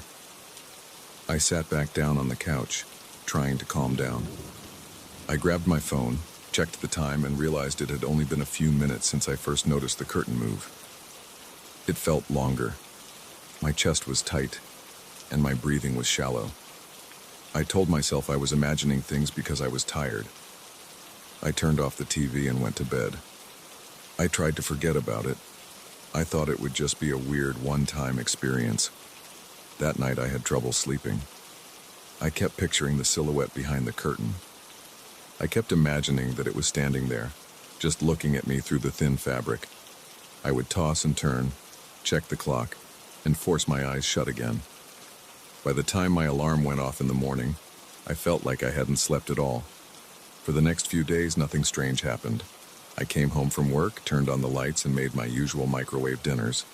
I watched TV in the evenings, sometimes with the lights off, sometimes with them on. Everything was calm. Then, on Sunday, I got back from the grocery store around 6 in the evening. I walked into my living room and saw the curtain was slightly pulled back. It looked like someone had been peeking outside. I always make sure the curtains are fully drawn when I leave, especially on weekends. It's just a habit I have. So that immediately made me uneasy. I set my bags down, walked to the window, and checked outside. The street was normal. A couple of cars parked, a few people walking by. Nothing else. I touched the curtain. It felt cold. My stomach tightened. I yanked it fully closed again and checked the rest of the apartment. My front door had been locked. My bedroom was fine. The bathroom was empty. All my stuff was in place. Nothing else looked off. I called the building's caretaker, Mr. Ramos. He's a quiet guy in his 50s who sweeps the hallways and keeps track of visitors. I told him someone might have been in my apartment. He said he hadn't seen anyone go up who wasn't a resident. I asked if maybe the lock was faulty. He shook his head. He said he checks the main doors, the stairwell, and the elevator cameras. Nobody came in. He told me he was sure no one had broken into my place. Then he just walked away, mumbling something about how old the building was, but that was it. Over the next few days, I started to feel paranoid. I'd leave for work, lock my door, and then check it again before I pressed the button for the elevator. When I came back in the evening, I'd walk straight to the window. Sometimes the curtain was still closed. Sometimes it was a little open. It wasn't every day, but it was often enough to freak me out. I even tried leaving a piece of tape on the curtain to see if it got moved. And sure enough, when I came home 2 days later, the tape was on the floor. It made no sense. There's no draft strong enough to pull the curtain that far. I asked Mr. Ramos again. He just sighed and said he hadn't noticed anything unusual. He had the same answer every time. He swore that no one without permission got past the lobby doors. I checked the windows for any sign of forced entry. Nothing. I tried sleeping in the living room one night, with the light off and the TV muted, just waiting to see if something would happen. Nothing did, at least while I was awake. But I woke up around 2 in the morning and the curtain looked a bit parted. It was dark in the room, so I couldn't see clearly, but I was sure there was a gap in the middle. My heart pounded. I felt a chill on my arms. I got up and turned on the lights again. I tore the curtain wide open. No one was there, and the street below was empty. I started to wonder if I was sleepwalking or losing my mind. But I've never had those issues before. I set up a cheap webcam on my desk, pointed at the window, hoping to record anything strange. I let it run overnight, and then I checked the footage in the morning. At first, I saw nothing but me messing around before bed. Then the screen went dark for a while. I fast-forwarded. Around 3:15 a.m., the curtain seemed to move. It was a subtle motion. The webcam resolution wasn't great, but I could see the fabric shift, and it looked like the shape of a hand pushing from behind. It was one single motion, then nothing. My stomach sank. I replayed it a few times. It wasn't my imagination. Something was there. I took the footage to Mr. Ramos. He shrugged and said maybe it was a draft or the building settling. The windows in this building are old, and sometimes random pockets of air slip in. I told him that shape looked like a hand. He just stared at the screen, then looked at me. He said he'd keep an eye on the security cameras in the halls. That was all he promised. I felt frustrated. I wanted to change apartments or break the lease, but that would cost more money than I have right now. I also didn't want to sound like a lunatic to my boss, who would ask why I needed extra cash or time off. I decided I would handle it on my own. I searched every inch of my apartment for hidden entrances or secret panels in the walls. I found nothing. I tried pushing on the hallway walls outside my door to see if there was some hidden door or something weird. The building's old, but nothing seemed out of place. Meanwhile, the curtain kept moving.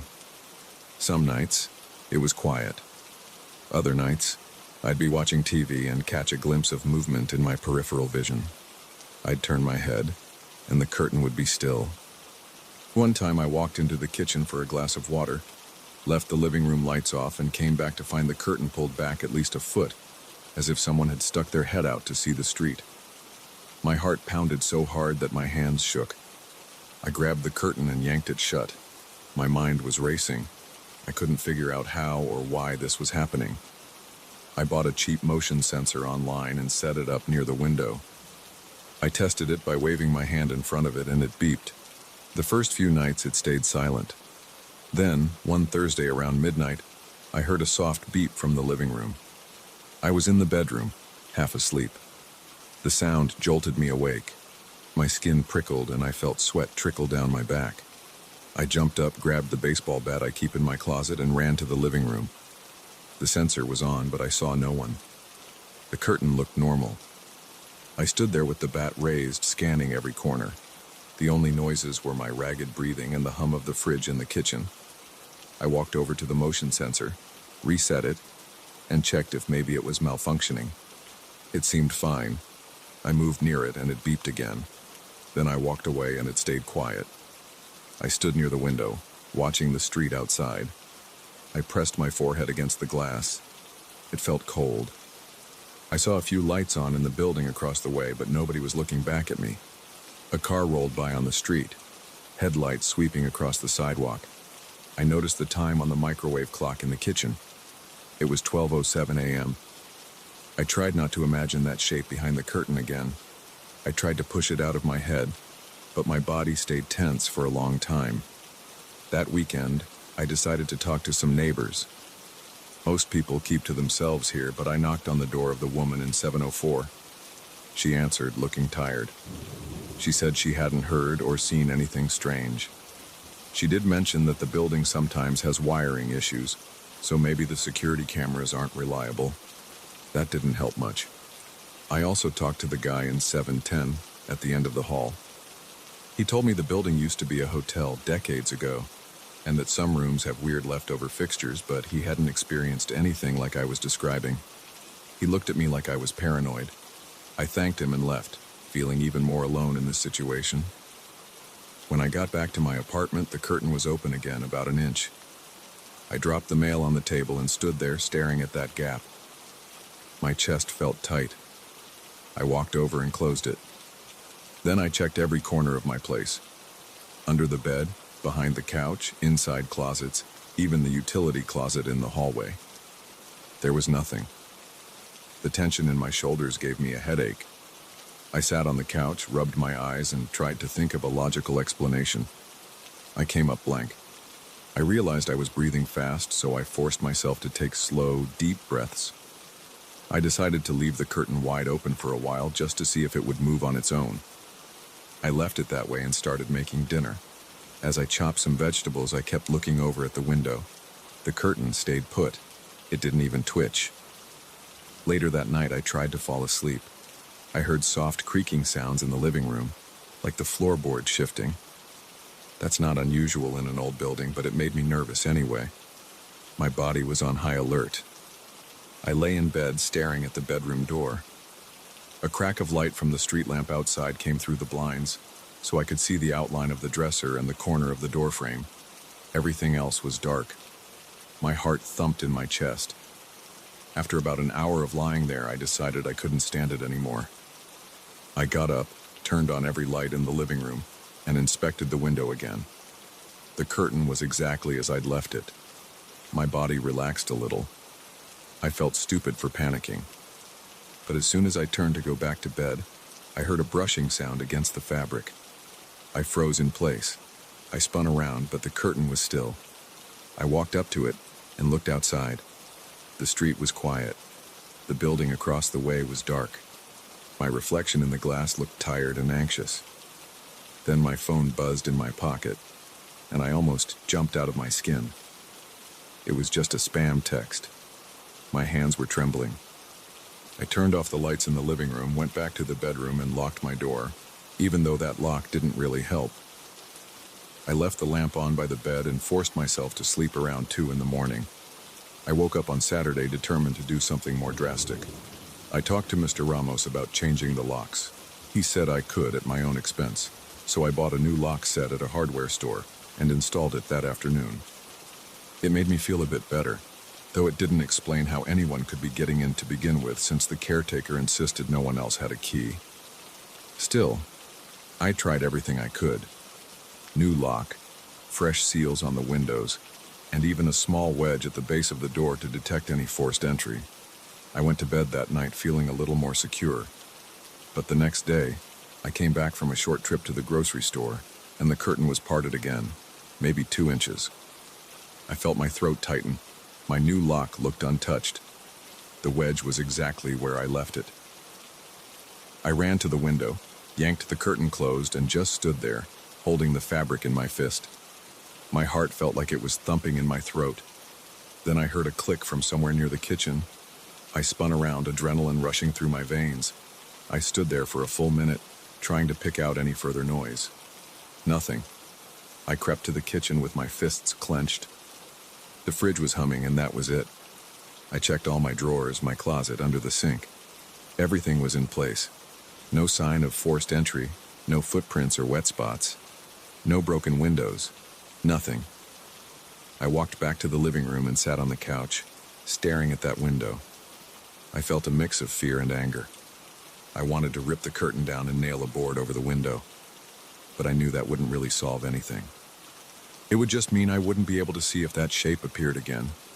By now, I'm living day to day with this uneasy feeling. Every time I come home, I half expect to see that curtain pulled to the side. Sometimes it is, and sometimes it isn't. Sometimes I catch a glimpse of movement in the corner of my eye. Whenever I check, there's no one there. Mr. Ramos keeps telling me no one goes up to my floor except the other residents, and they all deny messing with my place. I don't know what else to do. I've locked everything, installed sensors, checked the walls, recorded video. I've tried to stay up all night only to find no evidence besides that single shaky webcam clip. Now, every evening, the first thing I do when I walk in is look at the curtain. If it's closed, I sigh in relief. If it's open, I feel my stomach drop.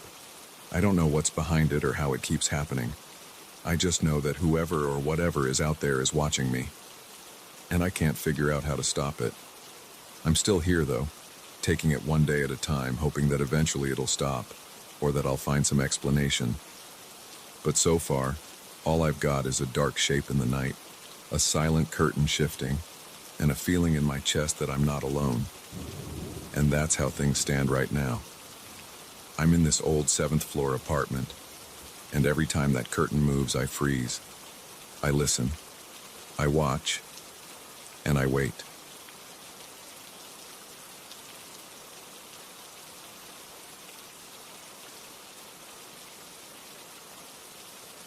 I never used to worry about my balcony door after dark.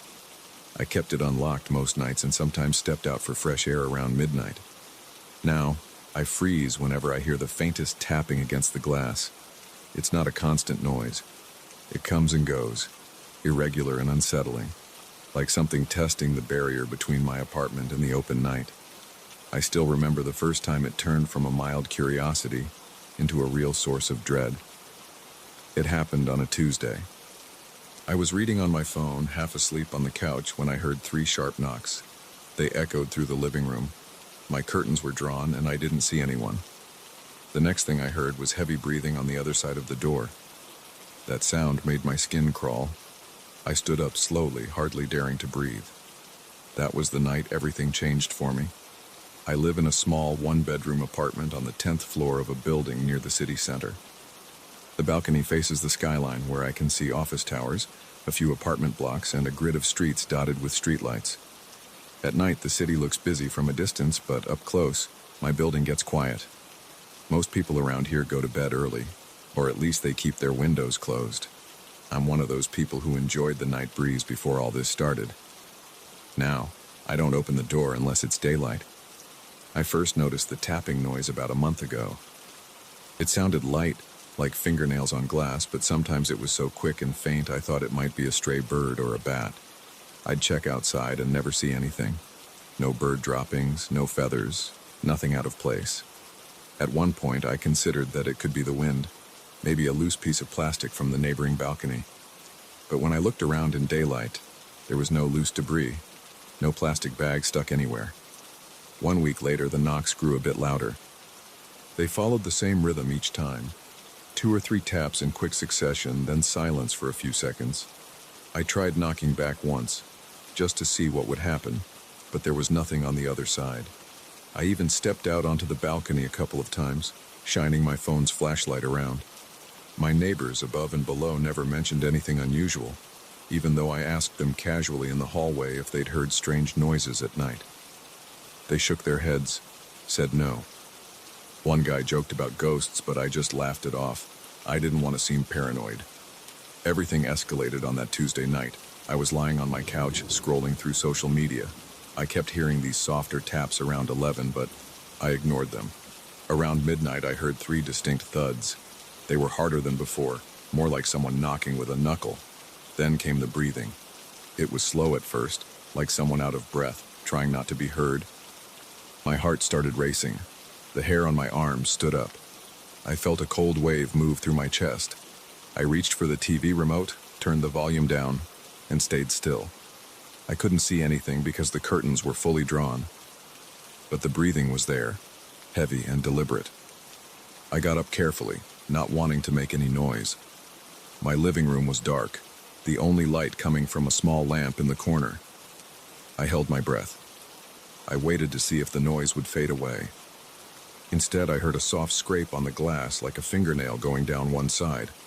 Then the breathing stopped. There was another gentle tap, and then silence. After a few seconds, I decided to check. I grabbed a flashlight from a drawer in the kitchen, returned to the living room, and pulled the curtain aside a little. The balcony was empty. Nothing out there except a couple of chairs and an old potted plant. I couldn't see beyond the railing, just the dim glow of city lights below. The sky was clear, and there was a faint reflection of my living room in the glass. No sign of a person, no animals. I left the flashlight on the table and just stood there listening. I stayed up for another hour, thinking maybe someone was playing a prank, but there was no more noise that night. I went to bed around 2 in the morning feeling uneasy. When my alarm rang at 6, I woke up still tired, with a knot in my stomach. I told myself that maybe I'd overreacted. But then I remembered the breathing. There was no way I imagined that. It was too distinct, too human-like, right behind the glass. The next night, I tried to keep busy until I felt exhausted. I watched a movie with my headphones on, hoping I wouldn't hear anything. But around midnight, there it was again. First, 2 taps, then silence, then another tap. I paused the movie, took off my headphones, and listened. My heart was pounding, and my arms felt stiff. I didn't turn on any lights this time. I wanted to see if there was a silhouette outside. I approached the balcony door slowly. I stood there for a moment, hearing a faint rustling noise, like clothing brushing against the door. I pulled the curtain back a few inches and peered outside. Again, the balcony was empty, but I felt like something was just out of view, near the corners of the glass. I stood there for almost a full minute, waiting to see if anyone would move. Nothing happened. Finally, I exhaled and dropped the curtain. I started thinking that maybe the sounds were from the building's facade. Sometimes old buildings shift, or the exterior panels make noises when the temperature changes, but it didn't sound like a random creak. It sounded intentional, like knocks, and that breathing was definitely not the building settling. I decided to talk to the building's security guard. His name is Carlos. He sits in the lobby most nights checking the cameras. I went down around lunchtime so it wouldn't seem urgent or anything. I asked him if the cameras facing the front of the building or the side had caught anything unusual. He said no, just the usual foot traffic. I asked if anyone else had complained about noises on their balcony. He shook his head and said everything was normal as far as he knew. I felt uneasy, but I thanked him anyway and went back upstairs. For a few days, nothing major happened. I still heard light taps, but they were faint. Then last week I was about to go to bed around 11:30. I had just brushed my teeth, and I was in the kitchen drinking water. My kitchen window has a partial view of the balcony door if the living room lights are off.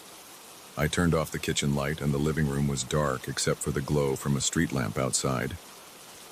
I stood there for a moment, letting my eyes adjust. I thought I saw a shape move across the balcony. It was quick, like a dark blur. I froze. I couldn't see its form clearly. It didn't look big, but it moved with a certain weight. I heard a click, like a fingernail tapping the railing. I stayed in place, trying to decide if I should turn on the lights or keep them off. My heart hammered in my chest. My throat felt dry. I heard a faint scuffling sound, then a soft exhale, almost like a grunt. After about 10 seconds, it went quiet.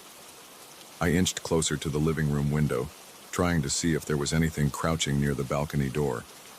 I couldn't see much. The reflection from inside made it hard to look out. So I stood there in the dark for a while, waiting to see if I would spot movement again. Nothing happened. Finally, I convinced myself to walk over to the door. I pulled the curtain aside just enough to peek. The balcony was empty again. I slid the curtain back and let out a shaky breath. At that point, I decided I wouldn't open that door at night anymore. I even considered blocking it with a piece of furniture, but then I remembered the building codes about emergency exits and stuff. I left it as it was, but I kept it locked. I started double-checking the lock before going to bed. I also started keeping my phone by my side, thinking that if I heard anything too strange, I'd call someone. But who do I call? The police? And tell them what? That I hear tapping and breathing at my balcony door? For the next few nights, the noises remained occasional. Sometimes I'd just hear a couple of faint taps and then nothing else. Other nights, there was complete silence. I tried to sleep earlier, but I felt restless. I'd jolt awake at the smallest sound, half expecting to see someone standing on the balcony staring in. Every time I dared to look, the balcony was empty. The strangest thing is that I never found footprints or any marks on the door. There's a little dust on the balcony floor, but I haven't noticed any disturbance except for a scuff here or there. I can't say for sure if those marks are new or old. I never paid attention to them before. Last night, something different happened. I was eating a late dinner around 10 p.m. when I heard a single knock on the glass. It was loud enough to make me put down my fork. I felt my stomach tighten. My arms felt cold. I stood up and turned off the kitchen light. The living room was dim, lit by a small floor lamp in the corner. I walked slowly to the balcony door and stopped about 2 feet away. I listened. I heard breathing again. It sounded ragged, like someone who had been running. I stayed absolutely still. I didn't pull the curtain back this time. I just stood there, my chest hurting from how hard my heart was beating. The breathing lasted longer than usual, maybe 15 or 20 seconds. Then it stopped. I heard a faint scratching sound, like something lightly scraping the glass from top to bottom. I wanted to say something, maybe shout, but I couldn't make a sound. My throat closed up. After another few seconds, the noise ceased. I reached out and flicked the curtain open. Nothing was there. I started to wonder if I was dealing with something else entirely, but I can't figure out what. There's no easy access to my balcony. There's no ladder outside, and it's 10 floors up. There's no adjacent building close enough for someone to jump across. The next balcony is at least 6 or 7 feet away, and even if someone managed to get onto my balcony, why would they just knock and breathe heavily? Now I'm sitting here in my living room. It's close to midnight. I haven't opened the door since this morning, and I locked it right after I stepped back in. The curtain is drawn. I have the TV on with the volume turned low. My phone is right next to me. My palms are sweating even though the air conditioner is set to a comfortable temperature. Every time I hear a slight creak or a pop from the building, my stomach drops. I keep playing out scenarios in my head. I wonder if there's a person who found a way onto my balcony and is messing with me. But there's no direct route from the roof or from the ground. I considered the possibility of an animal, but that doesn't explain the 3 distinct knocks or the heavy breathing. It also doesn't explain the shape I saw that night. I just know that it moved quickly and was gone the moment I turned on a light. I don't feel safe opening the balcony door at night anymore. I only open it in the morning when there's sunlight. And even then, I check first. I step out and scan every inch of the balcony. I look over the railing to see if there's anything suspicious on the building walls or ledges. I never find anything. Everything looks normal in the daylight. I've thought about installing a camera out there, but part of me is afraid to see what it might record. Another part of me thinks it might not even catch anything, and then I'd be back to square one, feeling uneasy every night. I haven't told many people about this. My parents live in another state, and if I share this with them, they'll worry. My friends would probably say I'm stressed or that I should move. But moving costs money, and I'm not sure this kind of thing wouldn't follow me somewhere else. It might be nothing. It might just be my imagination. But I don't think so. Not after hearing that heavy, labored breathing. It was too real. So now I'm waiting. I'm on edge every evening, listening for that tapping. I've gotten into the habit of turning off the lights around midnight and standing by the door, just to see if I can catch whoever, or whatever, is out there. But all I've caught so far is the echo of my own heartbeat. At least for now, there's no broken glass, no forced entry. There's just a locked door and a curtain between me and the balcony. That's enough to keep me from looking outside at night. Maybe one day I'll figure out what's going on. Until then, I guess I'll just keep the door locked and hope the knocking never becomes something worse.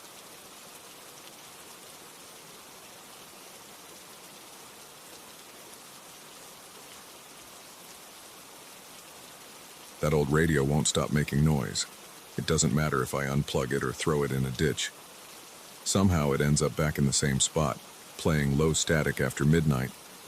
That's how things have been since I moved here.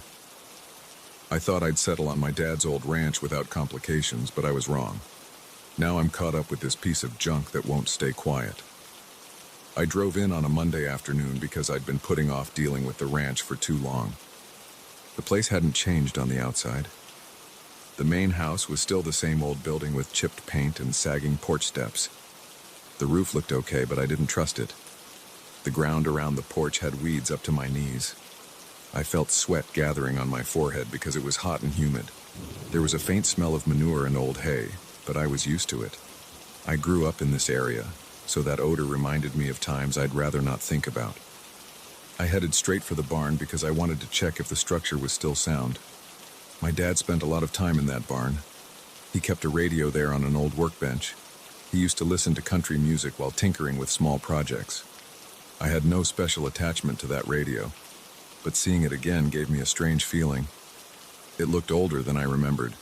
The plastic casing was yellowish and the antenna was bent. I ran my hand over the top to wipe off some dust. The dial was stuck between two channels, so I fiddled with it for a second. Static crackled through the speaker. I unplugged it from the outlet in the corner. Then I left it on the workbench and went back to the house. After hauling my bags inside, I opened all the windows. The interior smelled stale. No one had cleaned up in a long time. My sister and I hadn't decided what we would do with the ranch. We weren't even sure if we'd sell it or keep it. For now, it was just my job to sort out the furniture, the garage, and everything else. She lived in another state and would only come down if I needed her. I felt tired. I grabbed a bottle of water from a cooler I brought and drank half of it in one go.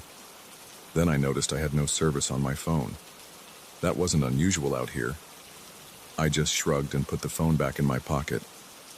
That first night, everything was quiet until around 1 in the morning.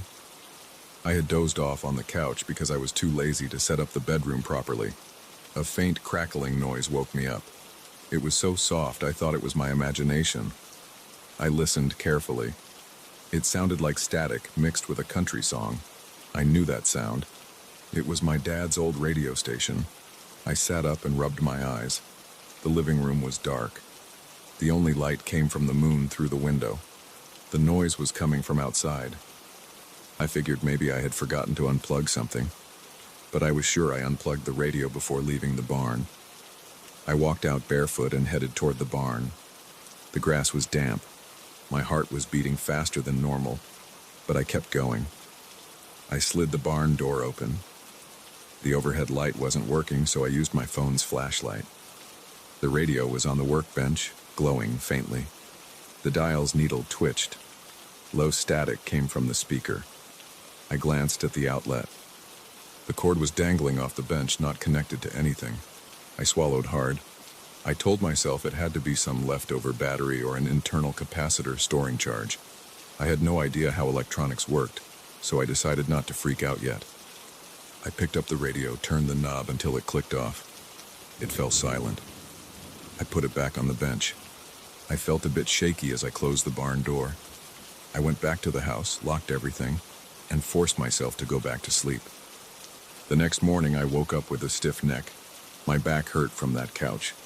I made a quick breakfast and went to the barn to see if the radio was still unplugged. It was silent when I got there. I picked it up, carried it outside, and dropped it in an old trash bin.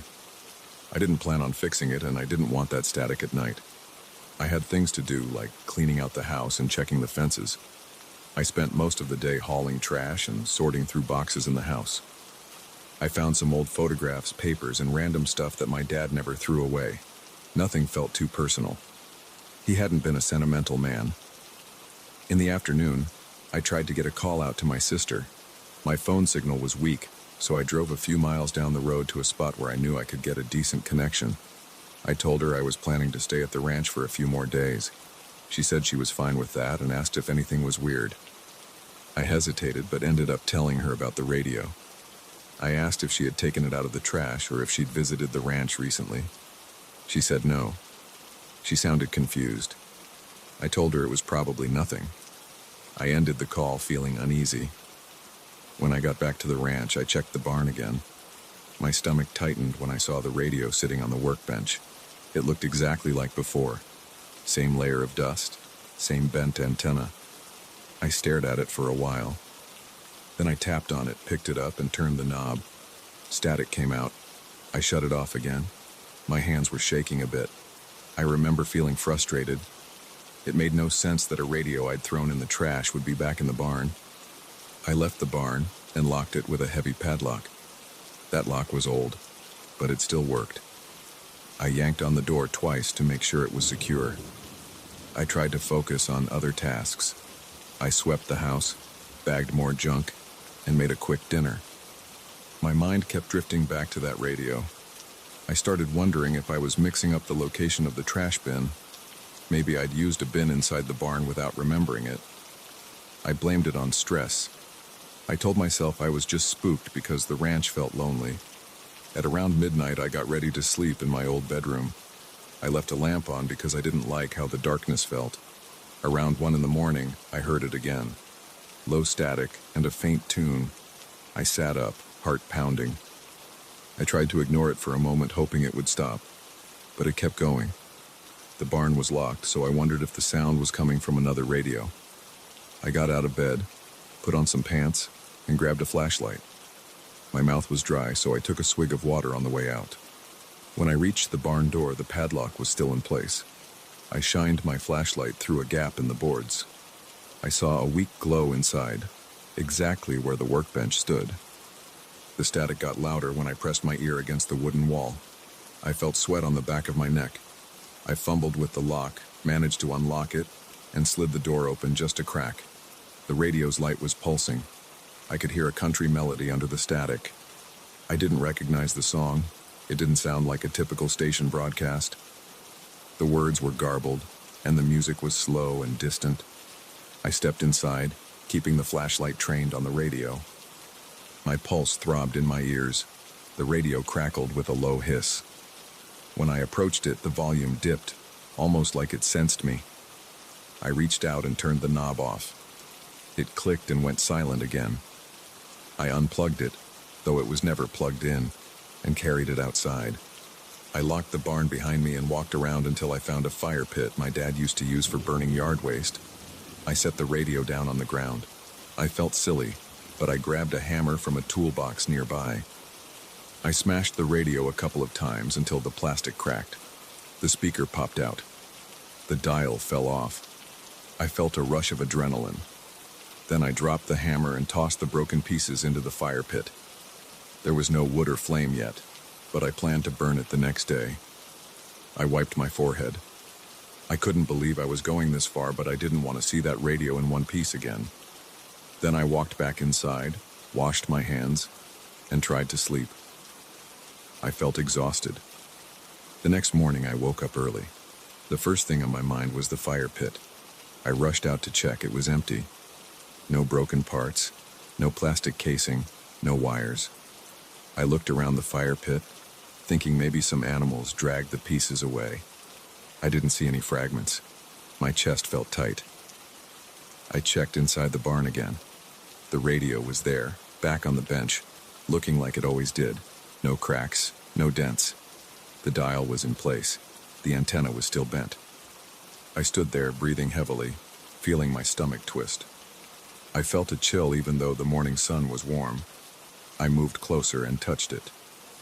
The surface felt cold. I turned it on. Static. I clicked it off again. I backed away, locked the barn one more time, and went to the house to calm down. I managed to call my sister again. I told her I didn't want to sound crazy, but the radio kept reappearing. I tried explaining what happened. She asked if I was sleeping well. She suggested I might be exhausted and just misplacing stuff. I told her that was impossible because I'd smashed the radio. She didn't believe me. She said maybe I destroyed a different radio, or maybe I hallucinated. I snapped at her, then apologized. I ended the call feeling frustrated and alone. I walked around the property for a while to clear my head. I checked the fences, took note of some damaged sections, and planned to fix them. I thought about the possibility of a neighbor sneaking in as a prank, but I didn't have any neighbors within a mile.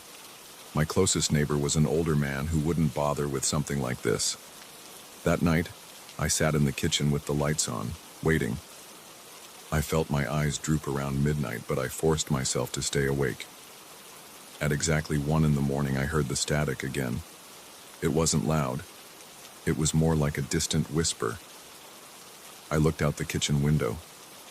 The barn was dark, but I knew the radio was on. My heartbeat thumped against my chest. I stayed put for a minute, breathing slowly. Then I stood up, grabbed a flashlight, and walked outside. The grass felt cool under my boots. The air smelled like damp soil. I reached the barn door and listened.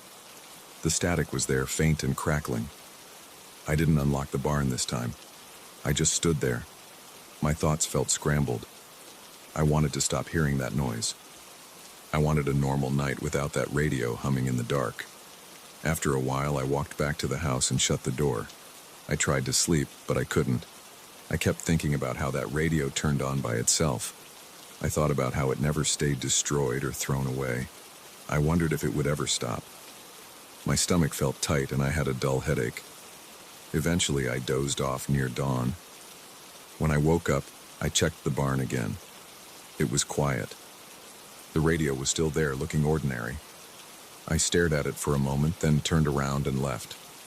I started packing my things because I wanted to get away for a while. I stuffed clothes and personal items into my truck. Before leaving, I stood in front of the barn door, considering if I should do anything else. In the end, I left it locked. As I drove away, I felt a knot in my throat. I was leaving the ranch, but I knew that radio would still be there, humming after midnight like it always did. I didn't know how to explain it. I wasn't sure if it was something that made sense. All I knew was that every time I tried to get rid of it, it came back. The crackle of static and that faint country tune wouldn't leave me alone. At that point, I decided I needed a break. I had done my part by sorting through the ranch. My sister could hire someone if there was more to do. I wanted no part in that radio's weird routine. I drove down the dusty road, watching the rearview mirror. I couldn't hear the static anymore. I reached the highway and kept going until the ranch was far behind me. The radio stayed in that barn, and I don't know if it still crackles at night. I assume it does. I didn't want to spend another minute alone with it. That's the story of why I left so quickly. That's why I don't plan on going back anytime soon. If my sister wants to deal with that radio, she can. I'm done with it.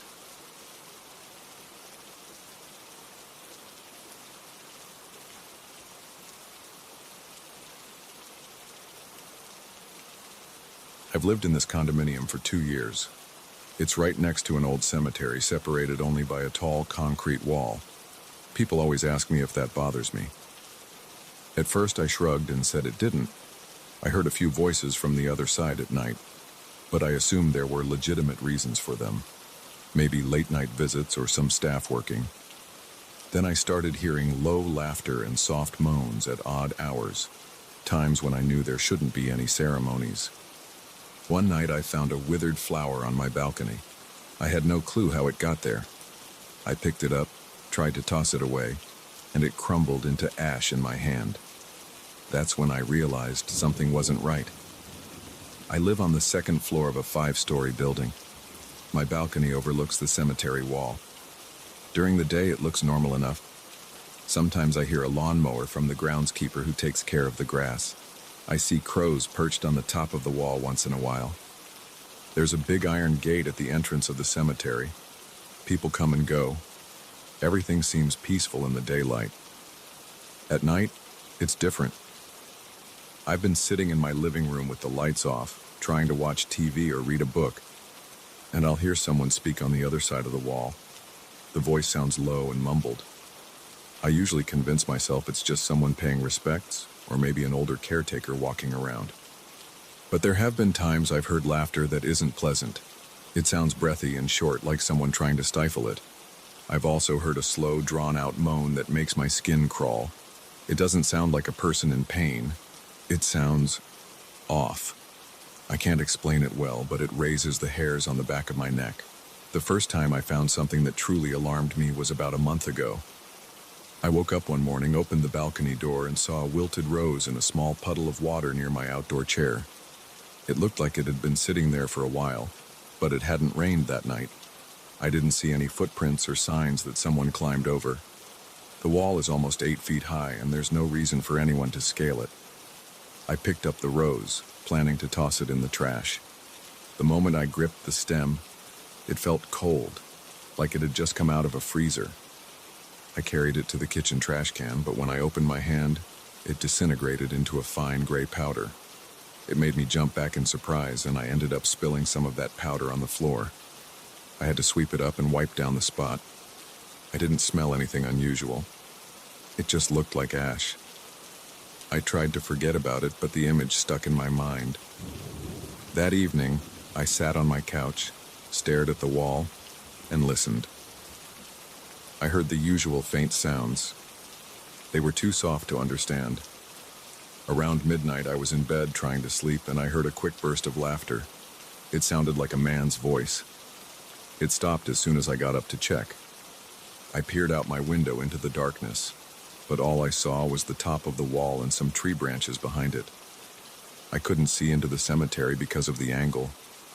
I told myself maybe a couple of guys were walking by the outside of the cemetery or something. I returned to bed. Over the next week, the sounds became more frequent. I found myself waking up around 2 or 3 in the morning. Sometimes it was laughter. Sometimes it was a single moan. Once I heard what I thought was a whisper. I couldn't make out the words, but it sounded close, like someone was standing right on the other side of the wall, speaking toward my building. Every time I worked up the courage to step onto my balcony to listen, everything went silent. One night, I decided to record the sounds on my phone. I turned off all the lights in my apartment, slid the glass door open, and stood on my balcony. I held my phone out and recorded for about 10 minutes. I caught maybe 1 or 2 faint noises, but nothing conclusive. It was just a low hum and the occasional rustling of wind. The next day, I listened back with headphones. My heart pounded as I leaned in close, trying to catch any detail. There was a short moment where I thought I heard a breathy exhale. It was so soft I wasn't even sure if it was just interference. After that, I promised myself I'd be more direct. If I heard something again, I'd try to see if anyone was actually in the cemetery at night. The problem is the entrance gate is locked after 6 p.m. I don't have any right to go inside after hours. There's a small caretaker's office near the front. I could have asked him, but I felt weird bringing it up. "Hey, I keep hearing spooky noises at night. Can I do a nighttime patrol?" That would sound ridiculous. Still, the next time I saw the caretaker during the day, I asked if he worked late or if there were any official nighttime funerals or vigils. He laughed it off and said no. He told me the cemetery closed to the public at dusk, and he usually left by 7 p.m. He hadn't heard about anyone sneaking in. Then he shrugged and said, "People sometimes jump the walls." He said there have been cases of teenagers hanging around, but he never caught them. That made me think it was just kids messing around. Maybe they were the ones leaving random flowers. That idea calmed me down a bit. I figured I'd just keep an eye out and maybe scare off a few teenagers if they got too loud. But then I started finding more strange items on my balcony. A couple of wilted daisies, a single white lily with brown spots on its petals, and at one point, a small bunch of crushed leaves that looked like someone had torn them off a potted plant. Every single time, they were cold to the touch, and they crumbled into ash as soon as I tried to dispose of them. It always happened in the morning. I never saw them appear during the night. I'd go to bed, wake up, step outside, and find something new. I wanted to catch whoever was doing this. I set up a small motion detector camera near my balcony door, angled it so it would record most of the outdoor space. I synced it to my phone so I'd get an alert if it captured movement. The first 2 nights, nothing happened. On the third night, I woke up around 4 a.m. to check my phone. I hadn't received any alerts, so I went back to sleep. In the morning, I stepped outside and found a wilted chrysanthemum under the chair. I felt a jolt of panic when I saw it. I opened the camera footage. There was no motion recorded. It showed me going out on the balcony before bed and then me coming out in the morning. No one else appeared. The flower just showed up without any explanation. I started feeling uneasy every time I walked through my living room after dark. I kept looking at the balcony door, half expecting a face to appear. My skin got clammy, and my heart beat faster every time I thought I heard a noise outside. Usually it was just the hum of the refrigerator or the plumbing in the walls, but I was always on edge. About a week ago, I woke up in the middle of the night again. It was around 2:30 a.m. The air felt too cold for that time of year. I was sweating but shivering at the same time. I checked the thermostat and saw it read 71 degrees. It made no sense to me because it felt much colder. Then I heard that faint laughter again. This time, it lasted longer. It sounded like someone right outside my window, muffled and soft, but it went on for maybe a full minute. I sat up in bed and waited for my phone's camera alert. Nothing arrived. I grabbed a flashlight from my nightstand, tiptoed across my dark apartment, and slid open the balcony door just enough to peek out. I heard a light scraping sound, like someone dragging something against the wall on the cemetery side. I turned on the flashlight and pointed it toward the railing. I saw nothing. I leaned over the edge, trying to see the base of the wall. It was too dark. I stared out toward the top of the wall. For a second, I thought I saw a shape move. It might have been a shadow or a branch swaying in the wind. I felt a tight knot in my stomach and decided it was best to shut the door. I locked it, double-checked the windows, and went back to bed. The next morning, I inspected my balcony.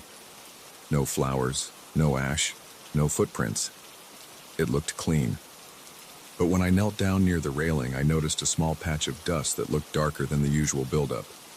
I touched it, and it felt gritty, almost like sand. It didn't smell like anything, and it blew away with a light brush of my hand. I couldn't figure out where it came from. Over the next few days, my sleep schedule got worse. I'd stay up late, alert for any sign of movement or noise. I'd fall asleep around midnight or 1 a.m. and wake up exhausted for work. My coworkers noticed I was jittery and distracted. One of them asked if I was going through something personal. I just said I was dealing with neighbor noise at night. I didn't mention it was coming from a cemetery.